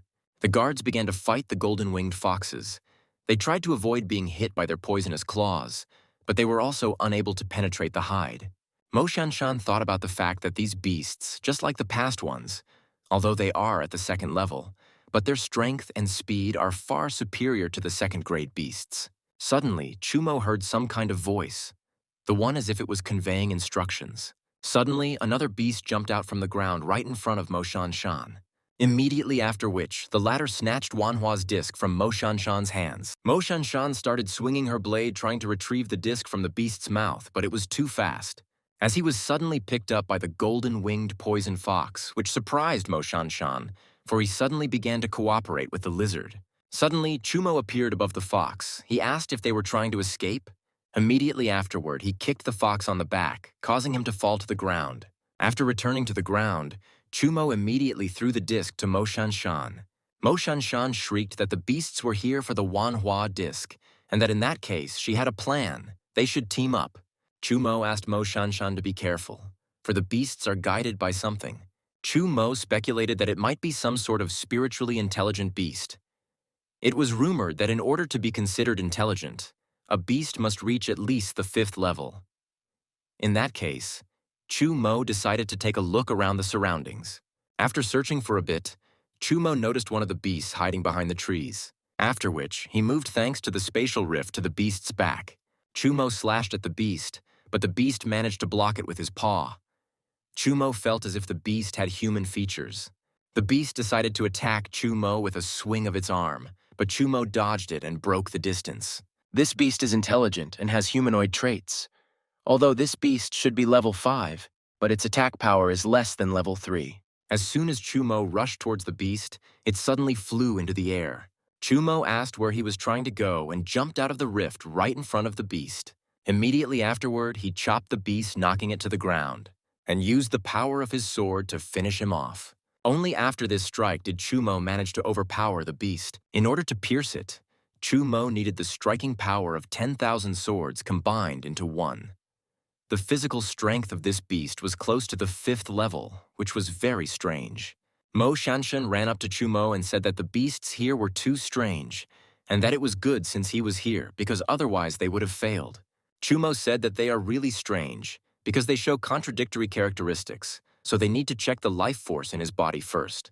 Only Mo reached for the beast as he suddenly sensed danger, and at the last moment, Mo and Mo Shanshan managed to dodge the warrior's strike. Mo Shanshan asked the warrior what he was doing, but the warrior attacked them again. Mo noticed that although this warrior was at the peak of a warrior, his attack power was approaching that of a warlord. Mo repelled the warrior's attack before throwing the one back. Mo assumed that the enemy's target was the corpse of the leader of the golden-winged poison foxes. But since that was the case, was there any mystery to it? The warrior pounced at Mo once again and swung his axe at him. Mo blocked the traitor's attack and used the doubling power from the thunder talent. Immediately afterward, he leapt through the warrior, damaging him. The warrior dropped his broken axe and said it was close. After all, he almost died at the hands of a man. Seeing this warrior's face, Mo was astonished. This warrior's aura was definitely human, but it was surprisingly similar to that of a beast. At the same moment, Mo Shanshan killed one of the beasts, immediately after which she shouted to Mo to deal with them since they were not the people of the Jade House. Suddenly, several arrows flew out from behind the trees, which Mo and Mo Shanshan were successfully able to dodge. The gunslinger seized the moment to grab 2 of his allies and escaped with them in a flash. Mo Shanshan told Mo that it was a spatial prop that could accidentally teleport, and they escaped. All 3 of them were her acquaintances from the Jade House, but she doesn't know when they managed to be switched. Mo wondered what was the secret behind this golden-winged fox corpse, since those 3 had worked so hard just to get it. Meanwhile, the warriors from Changfeng Base were gathering valuable ingredients. Liao Yu said that they had gotten to a really worthwhile place, for this 400-year-old herb was worth 100,000 stones. Susanna remarked that this place was too abnormal, because they met too few beasts on their way. Liao Yu asked if it would be better if they met as few beasts as possible, because that way they could focus on resources. Just as suddenly Suzanne heard footsteps, and lowering Liao Yu lower, she asked him to be quieter. Suzanne and Liao Yu saw 3 people from Mo Shanshan's group complaining about something. One of them started to take off his mask, complaining that dealing with Mo Shanshan was harder than he thought. After all, not only did they fail to capture the body, but they were exposed trying to save them. Susanna was astonished when she saw his face, for it was Nie Yu from Patriarch Yehua's team. Susanna asked if all of Yehua's attendants had not all gone with the Patriarch to investigate the movement of ferocious beasts. And Liao Yu asked why they were wearing the clothes of the Jade House. Nie Yu asked the warrior to forget about it, because apparently there was more than one special beast in this mysterious realm, so they should first track down one and then go back to find Mo Shanshan. The warrior reminded that their goal was to find what Mo Shanshan had come to this realm for, not the ferocious beast. After all, because of that beast, their identity had been revealed and they were now at a disadvantage. Nie Yu asked that one not to worry, for the value of that strange beast far exceeded what Mo Shanshan was looking for in the minds of their higher-ups. Meanwhile, Mo Shanshan examined the beast and agreed with Mo's words. Although this beast is at the 2nd level, but the physical strength and evolutionary characteristics are at the 5th level. Mo asked the manageress if she remembered that only warriors below the warlord level could enter the mysterious realm. After all, he had a hunch that the level restriction did not only apply to them, but also to the beasts, as their level was also below the second level. Mo Shanshan asked, how could beasts be restricted if beasts in mysterious realms usually feed on the energy of the realm? Chumo admitted that he didn't know this, but this mystical realm held too many secrets. Chumo suggested that Leader Mo should hurry up and find the black chalcedony stones as soon as possible, because the sooner they got it, the sooner they could calm down. After a while, Wanhua's disc led them to a cave. Mo Shanshan asked the warriors to stand outside while she and Chumo explored the cave. As they advanced through the cave, Chumo noticed that they did not encounter any insects, snakes, or bats along the way, and the life force flowed deep within like a flowing river. Mo Shanshan cried out that it was in front. Then they passed into the cave where all the life force flowed. Mo Shanshan said that this was what they had come here for, a black chalcedony stone. While Mo Shanshan was looking at the chalcedony, Chumo counted that there were 10 of them in total. After which, Mo Shanshan said that if it wasn't for his escort, she wouldn't have been able to obtain the black chalcedony stone, and therefore, as agreed, 5 of the stones were now his. Chumo thanked the manageress and said that he would take it as a compliment. He thought that 5 chalcedony stones would be enough to increase his current physical strength by at least 100,000. Chumo asked the manageress if she thought that the life force gathering point was not in the cave, but in those stones. To which she replied that chalcedony must grow in the center of the Earth's veins and in the place where the life force gathers. And therefore she inquired how could there not be a gathering point for the life force here. Mo Shanshan told me that although it was surprising, it was true. Only a small amount of life force is collected in chalcedony, and the rest? Chumo said that the rest was going to be gathered here and touched the wall. Just as there is a place where 10,000 years of spiritual essence is hidden, there is also a place hidden by a natural barrier. Mo Shanshan immediately recognized the natural barrier and said that there were probably secret treasures hidden behind it, and since they were here, they should enter and explore. Chumo and Mo Shanshan went through the barrier to the other side. Just as suddenly, Chumo sensed something and asked Mo Shanshan to be more careful. Right after that, they began to be hindered by the hurricane-like streams of life force in the air. Mo Shanshan shouted that it was a border spring stone. A border treasure stone is a spiritual treasure that can accompany the birth or destruction of a small world, containing the origins of that world, and allowing one to realize a change in space. Mo Shanshan asked Chumo if he had a spatial talent, because earlier, she had noticed him using it during the battle with the golden-winged foxes. Chumo explained that it was simply an inferior talent that he had not yet mastered. Mo Shanshan recognized that having a dual talent in Chumo was simply amazing. Space and time talents are legendary supreme talents. Hence, it was unexpected that Chumo's talents had already reached the second level. She wondered if this meant that he could possess dual skills of transformation and perception. She was glad that the Jade Alliance had contacted Chumo so early.